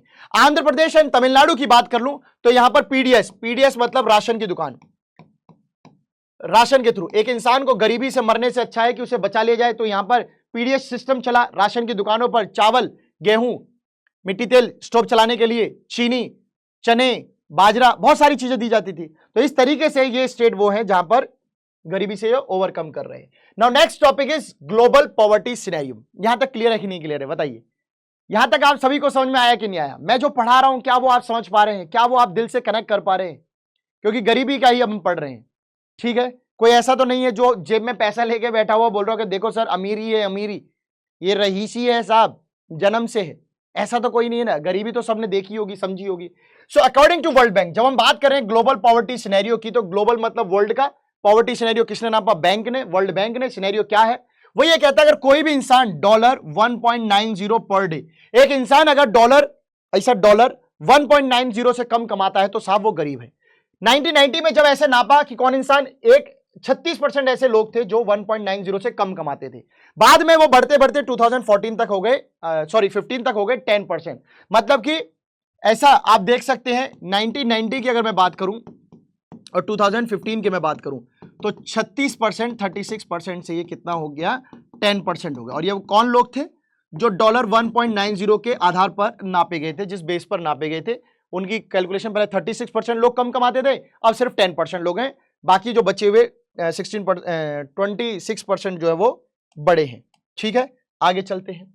सो सब्सटेंशियली जो रिडक्शन देखने को मिला है, बहुत ज्यादा रिडक्शन जो देखने को मिला है गरीबी में, वो आपको मिलेगा चाइना जैसे देश में तो बहुत ज्यादा मिला है, और साथ ही साथ साउथ ईस्ट एशियन कंट्रीज में भी ये देखने को मिला है। यहां पर इसलिए मिला है क्योंकि यहां पर इकोनॉमी बहुत ग्रो हुई है। आप चाइना की इकोनॉमी देखिए भाई, हमारी देश में भी ऐसी बहुत सारी चीजें हैं जो मेड इन चाइना, आपने देखी होंगी, बहुत सारी चीजें आई। Huge investment in human resource development, उन्होंने एजुकेशन पर, हेल्थ पर, बेसिक इंफ्रास्ट्रक्चर पर इतना जोर दिया कि उनकी दिमाग की टेक्नोलॉजी इतनी हाई होगी कि भाई उनकी डिमांड बढ़ेगी। उन्होंने ऐसी ऐसी चीजें बना दी कि आप सोच नहीं सकते। वो कैक्टस का पेड़ देखा, वैसे टच करते हैं, ऐसा करता, मतलब क्या क्या नहीं है उनके पास, हूबहू रोबोट बना रहे आदमी जैसा। तो ये सब साउथ ईस्ट एशियन कंट्रीज में जो है वो, और चाइना में खासकर गरीबी जो है वो बिल्कुल खत्म होगी। Investment in human resource development in economic growth का मतलब क्या होता है भाई साहब, समझ लीजिए। इसकी वजह से highly reduce poverty in China and south Asian countries में हुई थी, ये बात हम जानते हैं। कैसे हुई थी ये आप देख लीजिए। चाइना में 1981 में 88.3% गरीब हुआ करते थे, 88.3, ध्यान रखिएगा। 2008 में हो गए 14%, भाई कितना कम कर दिया। और अभी की बात करूं तो 0.6%, ऑलमोस्ट खत्म। मतलब इन्होंने 1981 से 2019 तक में सब सफाया कर दिया गरीबों का, सब डेवलप्ड हो गए। इंडिया को भी ये करना है, मैं चाहूंगा मेरा भारत ये करे। तो चलिए साउथ एशियन कंट्रीज की बात करें तो जिसमें हिंदुस्तान, पाकिस्तान, श्रीलंका, नेपाल, बांग्लादेश एंड भूटान, इन्होंने भी डेवलपमेंट दिखाई है, बट चाइना के मुकाबले नहीं दिखाई है, चाइना के मुकाबले नहीं दिखाई है। 2005 में यहां पर 34% गरीब थे ऑन एन एवरेज, जो कि घटकर आधे रह गए हैं, लगभग 15.2% इन 2014। अब और कम हो गए होंगे। धीरे धीरे देखिए गरीबी जाएगी। चाइना ने तो भाई बहुत ड्रेस्टिक चेंज दिखाया है, तो यहां पर भी धीरे धीरे जाएगी। सब सहारन अफ्रीकन कंट्रीज की अगर मैं बता दूं, 2005 में यहां पे 51% लोग, आधे से ज्यादा गरीब थे। आज की डेट में यहां पर 40.2% लोग गरीब हैं, तो यहां पे ज्यादा नहीं हो रहा, आप समझ सकते हैं। यहां पे बहुत देशों में मतलब गरीबी बहुत है। यहां पे लैटिन अमेरिका की बात करें, मैक्सिको, ब्राजील और इस देशों की तरफ बात करें, 2005 में यहां पे 10% लोग गरीब थे, और अब की में यहां 4%, और अब आई थिंक 2-3 के बीच में होंगे। सो देख सकते हैं डेवलपमेंट सबने की है, पर सबसे ज्यादा जो डेवलपमेंट है वो बच्चों किसने की है? चाइना ने। किसने की है? चाइना ने। हमने भी आधा कर लिया, 50% करी है, चाइना ने तो साफ ही कर दिया। चाइना ने तो गरीब को ही साफ कर दिया। आगे चलते हैं। न्यू सस्टेनेबल डेवलपमेंट गोल्स जो बताए गए, इस गरीबी को निकालने के लिए किसने बताए? यूनाइटेड नेशन ने बताए थे। यूनाइटेड नेशन ने बताया कि भाई गरीबी से निकलना है तो इसके लिए कुछ गोल्स बना लो, सस्टेनेबल लॉन्ग टर्म गोल्स बनाने हैं, जिसके हिसाब से हमें गरीबी को खत्म करना है 2030 तक। ये सबका मिशन होना चाहिए। 14% लेके आए हो, 0% लाओ, जिसकी 0 होगी वेल एंड गुड। 2030 तक यूनाइटेड नेशन ये कहता है, संयुक्त राष्ट्र संघ ये कहता है कि गरीबी पूरे वर्ल्ड से मिटानी है, किसी एक देश से नहीं, पूरे वर्ल्ड से मिटानी है। तो आपके अगर क्वेश्चन आ जाए कि किसने बोला कि 2030 तक हम गरीबी मिटा देंगे, किसने बोला? By the United Nation. किसके थ्रू? With the help of new sustainable development goals. New sustainable development goal, जैसे अगर हम कुछ बात करें तो ऐसे किसानों को बोलिए कि आप क्यों ऐसी फसलें कर रहे हैं जिनको ज्यादा पानी चाहिए, आप drought technique, dry farming technique वाली क्रॉप लाइए, ताकि आप इस इकोनॉमी को और बूस्ट कर सके, भूखमरी को और खाना दे सके, इस पॉपुलेशन, लार्ज पॉपुलेशन को खाना मिल सके। आप ज्यादा ज्यादा इंडस्ट्री प्रोड्यूस करिए, टर्शरी सेक्टर को डेवलप होना होगा, मोर जॉब्स क्रिएट करनी पड़ेंगी, क्योंकि पॉपुलेशन को एब्जॉर्ब करना है कहीं ना कहीं। कुछ प्राइमरी सेक्टर एब्जॉर्ब करेगा, कुछ सेकेंडरी करेगा, कुछ टर्शरी करेगा। तीनों में नौकरी मिलेंगी, लोगों को नौकरी मिलेंगी। जब तीनों सेक्टर्स में नौकरी मिलेंगी तो उनकी इनकम आएगी, इनकम आएगी तो लोग ग्रो करेंगे, फिर अमीरी होगी, फिर पैसा ही पैसा होगा। समझ रहे हैं? वेरी गुड बच्चों, ठीक हो जाओगे, डोंट वरी। चलिए, so what are the different causes of poverty, क्या कारण है कॉजेज ऑफ पॉवर्टी के, तो ये भी ध्यान से सुन लीजिए। पहला है low level of economic development under the colonial administration या फिर कॉलोनियल रूल। देखिए, जब हमारे देश पर हम बात कर रहे हैं causes of poverty in India, हमारे देश पर जब यूरोपियन, डच, फ्रेंच, पुर्तगाली ये सब लोग आए और फिर ब्रिटिशर्स का जो इंपैक्ट रहा था वो ओवरऑल आप समझिए हमें लूटा गया था, हमें as a raw material supplier रखा था कि आप कच्चा माल दीजिए, फिनिश्ड हम अपने देश में जाके बनाएंगे, फिर आप ही को आगे बेचेंगे, आप ही के माल से बनी हुई चीजें आप ही को बेचेंगे। हम शर्ट के लिए कपड़ा दे रहे हैं, कच्चा माल दे रहे हैं, रॉ मटेरियल दे रहे हैं 100 रुपए का, शर्ट हमको अगर मिल रही है 500 रुपए की, तो 400 रुपए का मुनाफा किसकी जेब में गया? अंग्रेजों की जेब में गया। सो जब तक अंग्रेज हिंदुस्तान में रहे, उन्होंने हमें इस तरीके से रखा, हम उनकी इस तरीके की कॉलोनी बनकर रहे कि भाई आप अपना कुछ डेवलप करो ना करो, हम तो अपना डेवलप कर गए। जो हमारी ट्रेडिशनल टेक्सटाइल इंडस्ट्री थी, जो हमारे लोकल कारखाने थे, जो हैंडीक्राफ्ट वर्क थे, वो उन्होंने पूरी तरीके से खत्म कर दिए। क्योंकि एक हाथ से आप समझिए, आज एक कारीगरी करते हैं, कोई हाथ से बुनाई लकड़ी का कुछ बना के कोई बंदा लेके आता है, ऐसा किसी ने मान लीजिए चपटा मटका कुछ बना लिया, कुछ ऐसा उसने एकदम बहुत बढ़िया वर्क कर दिया, जरी का वर्क कर दिया, कुछ ऐसा जैसे अगर आपने देखा हो इस्कॉन टेम्पल, प्रेम मंदिर ऑफ मथुरा, किस तरीके से बनाया कटिंग करके। अब इसमें तो बहुत मेहनत लगेगी, तो लेबर उसी हिसाब से पैसा मांगेगा। आप एक शर्ट अगर आप मान लीजिए कि खादी की तैयार कर रहे हैं, खादी की शर्ट 2000 रुपए की, और जो अंग्रेजों ने शर्ट नायलॉन और वैसी बनाई थी भाई साहब वो 200 रुपए की, तो आपको तो तन पे कपड़ा पहनना है। प्रैक्टिकली आप सोचिए, आपको तो तन पे कपड़ा पहनना है, बॉडी पे कपड़ा पहनना है, क्या फर्क पड़ता है 2000 की शर्ट हो या 200 की शर्ट हो। आपने 200 खरीदी, फिर इस 2000 को कौन खरीदेगा?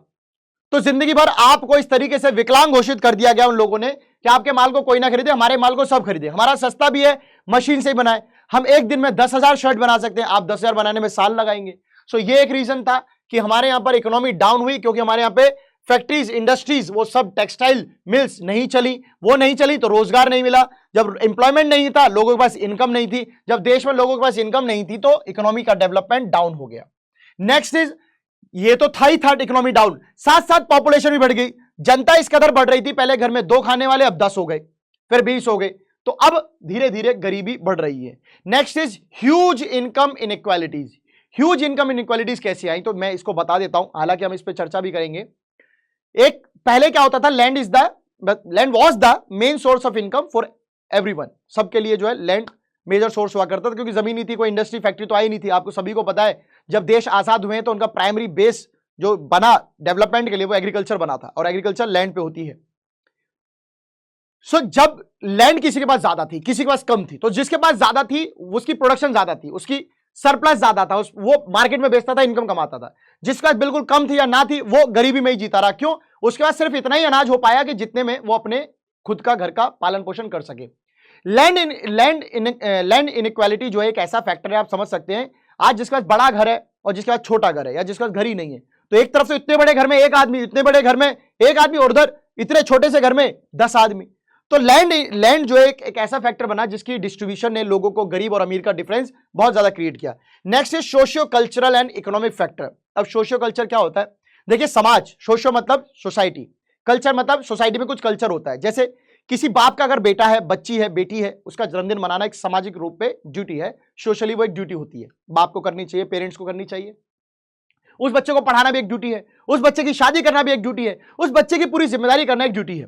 अब किसी एक बाप की, समझ लीजिए एक बेटी की शादी है, वो अपनी बेटी को दहेज देगा, शादी करेगा, जब जब आएगी तब भी पैसे देगा।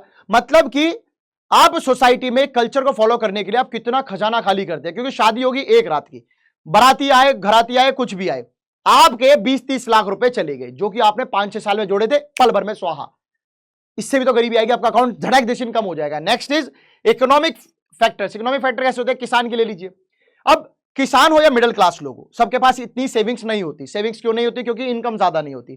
जब आपके पास इनकम ही ज्यादा नहीं है तो सेविंग भी कम है। सेविंग कम है और अचानक से जरूरत पड़ गई कोई नया बिजनेस करने की, कोई काम करने की, अब आप ढूंढेंगे लोन।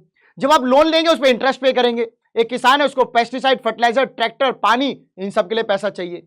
पैसा है उसकी सेविंग में इतना सा, पैसा चाहिए इतना सा, लोन लो भाई साहब। लोन लोगे, कर्ज होगा तो भाई साहब आप हवा टाइट होगी, आप गरीबी की तरफ जाएंगे। तो चलिए एक एक करके इन फैक्टर्स को पढ़ते हैं। हालांकि मैंने आपको समझा दिया है, low level of economic development under British rule क्या था? The policies of the colonial government ruined traditional industries और हैंडीक्राफ्ट टेक्सटाइल इंडस्ट्रीज को भी इन्होंने खतरे में कर दिया, खत्म कर दिया।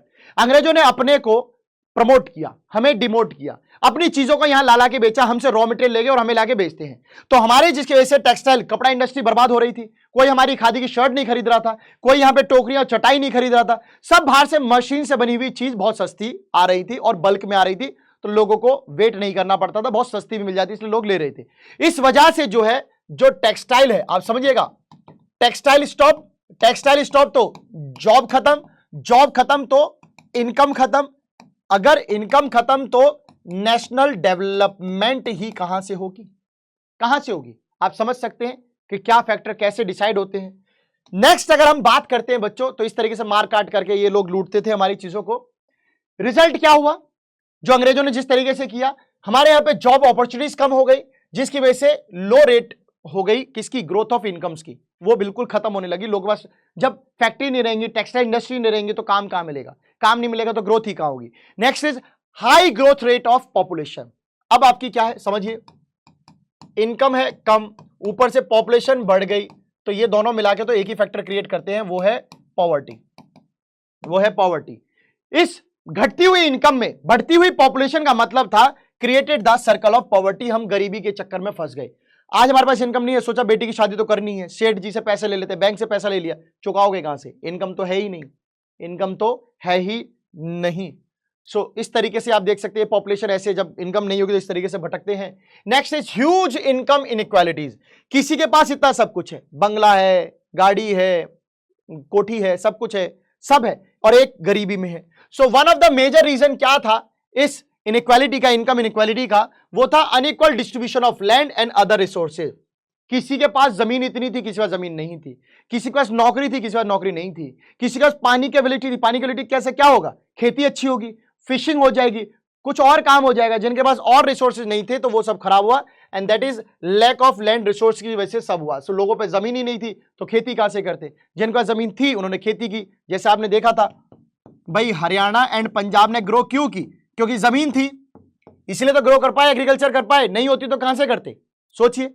आगे चलते हैं, चलिए आगे चलते हैं। Socio culture and economic factor मैंने आपको बताया कि जनरली लोग जो बहुत सारा पैसा खर्च करते हैं to fulfil social obligation like marriage. मैं बता देता हूं यहां पे जो मैंने आपको एग्जांपल बताया, like marriage and for religious ceremonies. बहुत सारी पूजा पाठ होते हैं, बहुत सारी शादियां एक पापा अपने बच्चों की करता है, मतलब एक बेटे की, एक बेटी की, फिर उनके बच्चों की, शायद जब तक जिंदा रहे तो मतलब जैसे भी है।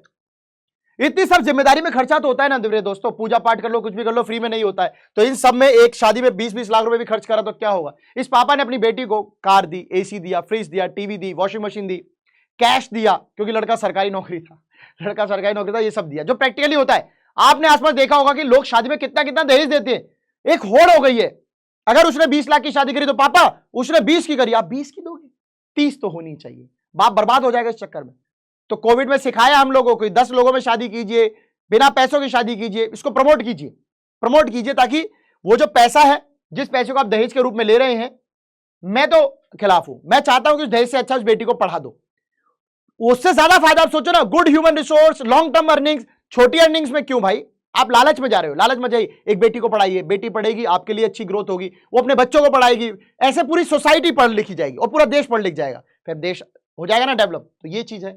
So as they have very less saving, क्योंकि लोगों की इनकम कम होती है, सेविंग भी कम होती है, इसलिए वो लोग बोरो कर लेते हैं पैसा अपनी जरूरतों को पूरा करने के लिए। जैसे किसान फर्टिलाइजर, पेस्टिसाइड, ट्रैक्टर, पानी के लिए उधार ले ले, but when they are not able to pay, और जब अगर वो किसान की मान लो फसल के लिए, जिसके लिए उसने लोन लिया, ट्रैक्टर की जो किराए पे लिया, फर्टिलाइजर, पेस्टिसाइड लिए, और फसल होगी बर्बाद, अब वो कहां से पे करेगा? जब नहीं पे कर पाएगा तो then they become the victims of indebtedness, कर्ज के मुजरिम हो जाते हैं, फिर वो लोग कर्ज में फंस जाते हैं। दुकानदार वाला या बैंक वाला तो हर आए दिन कहेगा, उसको नहीं फर्क पड़ता, आपकी क्रॉप बर्बाद हुई है, आबाद हुई है, डजंट मैटर, उसको कोई फर्क नहीं पड़ता। वो कहेगा भाई 1 तारीख हो गई, पैसा दो। अब आप कहां से दोगे? फिर आप गरीबी में फंसते जाओगे। तो ये भी इशू होते हैं। नेक्स्ट इज, तो हम इनको कैसे निकालें? तो देखिए, एंटी पॉवर्टी को खत्म करने वाले जो मेजर थे वो 2 पिलर पे बेस्ड हैं सरकार के, वो हम पढ़ेंगे। सो जो करंट एंटी पॉवर्टी स्ट्रेटेजी है जो सरकार की, वो 2 पिलर्स पे खड़ी है। एक वो प्रमोशन ऑफ इकोनॉमिक ग्रोथ, यानी कि आप लोगों के लिए नौकरियां क्रिएट कीजिए। जब आप नौकरी क्रिएट कर देंगे तो लोगों को नौकरी मिल जाएगी, नौकरी मिल जाएगी तो भाई वो इनकम कमाएंगे, इनकम कमाएंगे तो इकोनॉमी बूस्ट होगी। एक तो क्या वो तरीका जो मुझे ऐसा लगता है और आप भी फील कर रहे होंगे कि नौकरी और फैक्ट्री, इंडस्ट्री, कंपनी ये सब तो शहर में हो सकती है। शहर को डेवलप करने की बात कर रहे हैं इधर, राइट, इधर इकोनॉमी ग्रोथ करने की बात कर रहे हैं ओवरऑल टॉप से बैठ के। टॉप पे मतलब सबसे पहली प्रायोरिटी शहर, शहर में ज्यादा कैपेबिलिटी होती है इस बात को लेके। फिर नेक्स्ट है टारगेटेड एंटी पॉवर्टी मेजर्स। अब ये टारगेटेड एंटी पॉवर्टी मेजर क्या है? जैसे यहां सुई लगानी तो यहां टारगेट किया, बस यही टारगेट, यहां सुई लगानी तो यहां टारगेट किया है, समझ लो, यहां तो यहां टारगेट जिस जोन में प्रॉब्लम है उस जोन में करेंगे। तो यहां पर जो प्रोग्राम्स आप देखेंगे ज्यादातर रूरल एरियाज के लिए किया गया। अब रूरल एरियाज में आप समझ सकते हैं गांव में काफी प्रॉब्लम होती है, सो इसके लिए कई सारे आप देखेंगे मेजर्स आए थे। सो इकोनॉमिक ग्रोथ की अगर हम पहले बात कर लें, सो द ग्रोथ रेट जो है जो इकोनॉमी की वो जंप करी है। पहले कभी 3.5% हुआ करती थी, आज वो जो है 6% है 1980s और 1990s के टाइम पे। अभी जो चल रही है 6+ चल रही है, आप देख सकते हैं थोड़ी बढ़ती घटती रहती है। इसकी वजह से क्या होगा, जब आप बोलते ना सुनते हमारी जीडीपी 6% होगी, 7% होगी, इसका मतलब है ग्रॉस डोमेस्टिक प्रोडक्ट। जब आपके देश में प्रोडक्शन ज्यादा हो रही है, आपकी इकोनॉमी बूस्ट कर रही है, जब देश बढ़ रहा है तो आप भी तो बढ़ रहे होंगे, आप ही से तो मिलकर देश बना है। एक एक इंसान अगर 1-1 करोड़ रुपए कमाएगा तो भारत 100 कितना 40 करोड़ पॉपुलेशन है, इंटू 1-1 करोड़ कर दो, कितना हो गया, इतना पैसा हो गया, तो देश अपने आप में अमीर, एक एक आदमी अमीर, देश अमीर। ये होती है economic growth. So economic growth क्या है? That widens the opportunities and provide the resources needed to invest in human development. Economic growth की वजह से क्या होता है, जब देश में पैसा होगा, हर इंसान के हाथ में पैसा होगा, अपने बच्चों को पढ़ाएगा, अपने बच्चों को पढ़ाएगा, वो डेवलप्ड होगा, बच्चा डेवलप्ड होगा और अर्निंग होगी, तो देश आजाद आजाद आजाद, मतलब ग्रोथ के मामले में और आजाद बढ़ता जाएगा। चाइना जैसे से भी ज्यादा हम आगे चले जाएंगे। फिर फॉर एग्जांपल एक अच्छा रिसोर्स जो होता है उसका मतलब है कि आप सबसे पहले किसी इंसान को पढ़ाएं। मैं जैसे पढ़ा लिखा हूं तो मैं कुछ इनकम कमाता हूँ, एटलीस्ट अनपढ़ या कम पढ़े से तो ज्यादा ही कमाऊंगा, ऐसे सबको बना दीजिए ना, सब ज्यादा ही कमाएंगे। तो ये रिटर्न्स जो है हाई मिलते हैं फ्यूचर में। आप एक गंवार को, एक कम पढ़े लिखे को बोलिए 10 साल नौकरी करनी है, वो हो सकता है 30,000 25,000 रुपए कमाएगा, और पढ़े लिखे को देखिए IIT पढ़ा है, IAS है, कितना पैसा कमाएगा? जितना वो 1 महीने में कमाएगा वो तो 1 मिनट में कमा के लेटेगा उतना, तो समझ रहे हैं। सो इससे अच्छे रिसोर्स बनते हैं। नेक्स्ट बात करते हैं बच्चों, नेक्स्ट बात करते हैं। सो however growth in agriculture sector is much below expectation. आप सभी को पता है कि एग्रीकल्चर में इतना कुछ ग्रोथ हुई नहीं है, सच बात यही है। इसीलिए तो आज आप देखिए कि अगर ग्रोथ हुई होती वहां पर तो शायद हमारे देश का किसान और ज्यादा डेवलप कर पाता, और पॉपुलेशन के लिए ग्रोथ होती वहां पे, और नौकरियां और चीजें भी बनती, एक्सपेक्ट होती वहां पे चीजें। So there is a clear need for targeted anti poverty programs. कहां पर? एग्रीकल्चर में नहीं डेवलपमेंट हुई है, और एग्रीकल्चर किसका पार्ट है? एग्रीकल्चर है रूरल का पार्ट। इसका मतलब जो स्कीम्स लाए हैं वो रूरल एरिया के लिए इसलिए लेके आए। जब शहर में ग्रोथ दिख रही है, शहर में बच्चे पढ़ रहे हैं, नौकरी कर रहे हैं, अच्छी हेल्थ फैसिलिटीज है, डॉक्टर बन रहे हैं, सब बन रहे हैं, गांव क्यों पीछे है? तो गांव को डेवलप करना पड़ेगा। बोला ना ऐसा टारगेटेड, ये गांव है, गांव को करो भाई, ये शहर है, ये गांव है, तो शहर तो ऐसा हो गया और गांव ऐसा रह गया, तो ऐसा कैसे चलेगा रे पुष्पा? ऐसा कैसे चलेगा? इसको ऐसे करना पड़ेगा, इसको ऐसे करना पड़ेगा, तब जाके बैलेंसिंग होगी, समझ रहे? तब जाके बैलेंसिंग होगी। तो इसके लिए direct anti poverty measure program में जो टारगेटेड प्रोग्राम चलाए गए, जिनमें से पहला आता है Mahatma Gandhi National Rural Employment Guarantee Act. Mahatma Gandhi National Rural Employment Guarantee Act, मनरेगा 2005 में ये आया था।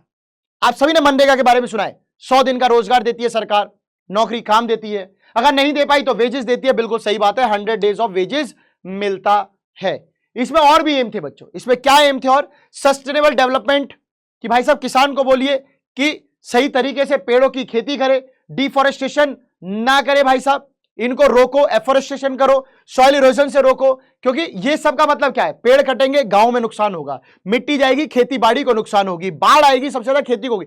आप देखिए शहर में बाढ़ आई, आपको तो मॉल में सामान मिल जाता है, किसान की तो खेती स्वाहा ना, और किसान की अगर खेती स्वाहा, अगले साल आप प्राइस देख लेना, टमाटर कैसे 200-250 रुपए किलो हो गए थे, कैसे हुए थे? ऐसे हो जाएंगे, फिर आप पे इंपैक्ट आएगा, तो इसलिए गांव को बचाइए। नेक्स्ट इज जो ST SC वुमेन का शेयर है, अभी आप देख सकते हैं, ST SC और वुमेन, SC के लोग 23% काम करते हैं, ST 17%, महिला 53%। अगर ये 100% काम करते तो कितना बढ़िया था, इनके रेशियो को बढ़ाने का है। एवरेज वेज जो है आप देख सकते हैं, एक इंसान की जो दिहाड़ी है वो बढ़ गई है। 2006 और 5 में 65 रुपए पर डे होता था, आज वो 132 रुपए पर डे। आपको लग रहा होगा सर ये तो फिर भी कम है, भाई मिनिमम नीड्स पूरी करनी है, ऐशो आराम नहीं करना, मिनिमम नीड्स को पूरा करने के हिसाब से सरकार ने रखा है। आगे देखते हैं। सो प्राइम मिनिस्टर रोजगार योजना, ये 1993 में आई थी। रोजगार का मतलब है एम्प्लॉयमेंट, तो ऑब्वियसली बात है इसका मेन एम कहीं ना कहीं रोजगार रहा होगा। So to create self employment opportunities, लोगों को नौकरी देनी है, सेल्फ एम्प्लॉयमेंट बनाना है। किनको? अनएम्प्लॉयड यूथ को। जो देश का यूथ है वो शहर में भी है, गांव में भी है।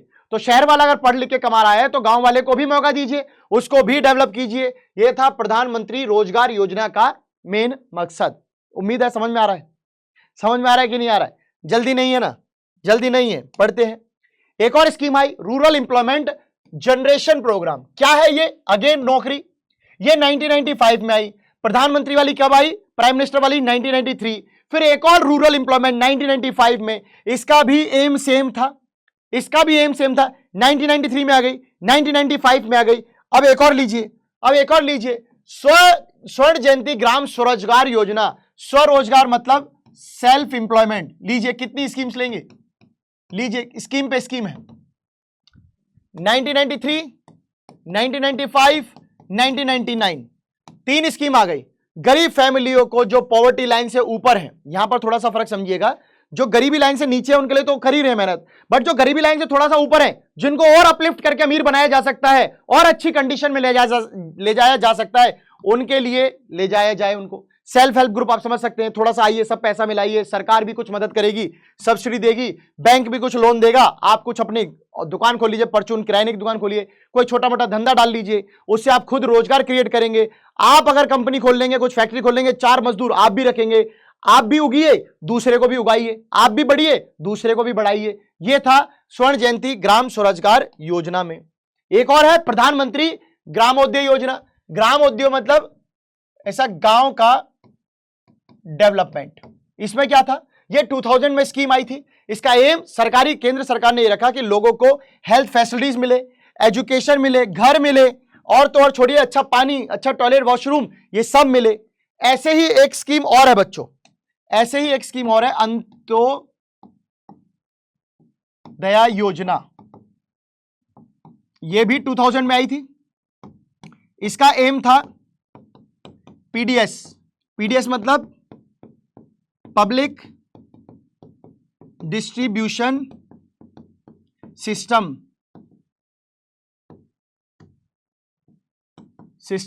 जिसमें आपकी राशन शॉप्स आती हैं, राशन शॉप्स आती हैं, जिनको जिम्मेदारी दी गई कि भाई साहब आपको वीट देना है, इनको राइस देना है, 3 किलो गेहूं, 2 किलो चावल, 2 किलो गेहूं, 3 किलो चावल, इस तरीके से उनको रखा गया ताकि लोगों को फूड ग्रेन्स मिल सके।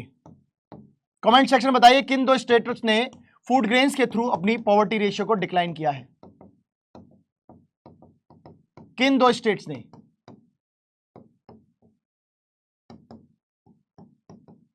नेम एनी 2 स्टेट्स, नाम दीजिए जरा। कमेंट सेक्शन में बताइए किन 2 स्टेट्स ने अपनी पॉवर्टी रेशियो को कम किया है with the help of distribution of food grains. आगे चलते हैं, रिजल्ट क्या हुए इन सब स्कीम्स के। अब आप समझ लीजिए, एक के बाद एक स्कीम लेके आए हैं, तो भाई साहब रिजल्ट तो मिक्स्ड होने थे। और क्यों हुए? सबसे पहला फैक्टर पढ़ लीजिए, ओवरलैपिंग। 93, 95, 99, 2000, 2005, एक स्कीम को थोड़ा ढंग से लगने तो देते।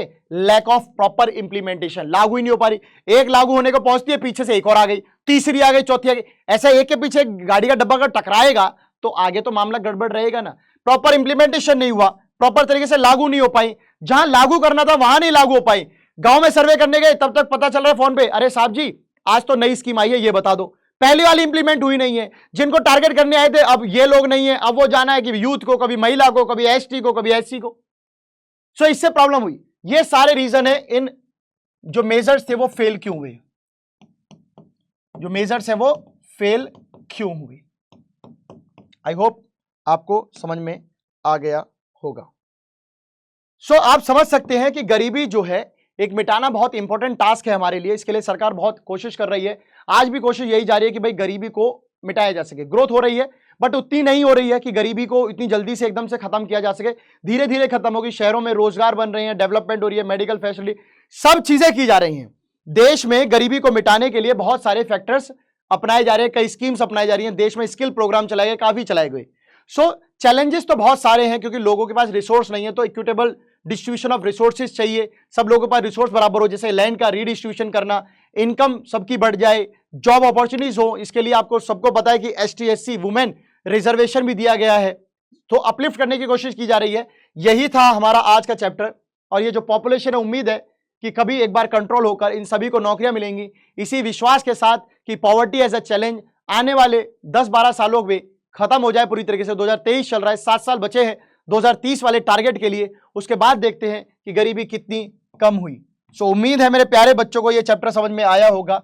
मिलेंगे नेक्स्ट टॉपिक में एक और नए धमाकेदार लेक्चर के साथ।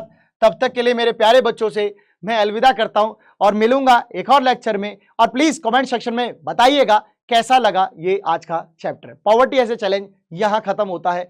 मिलते हैं नेक्स्ट चैप्टर नेक्स्ट टॉपिक में, तब तक के लिए बाय बाय बच्चों।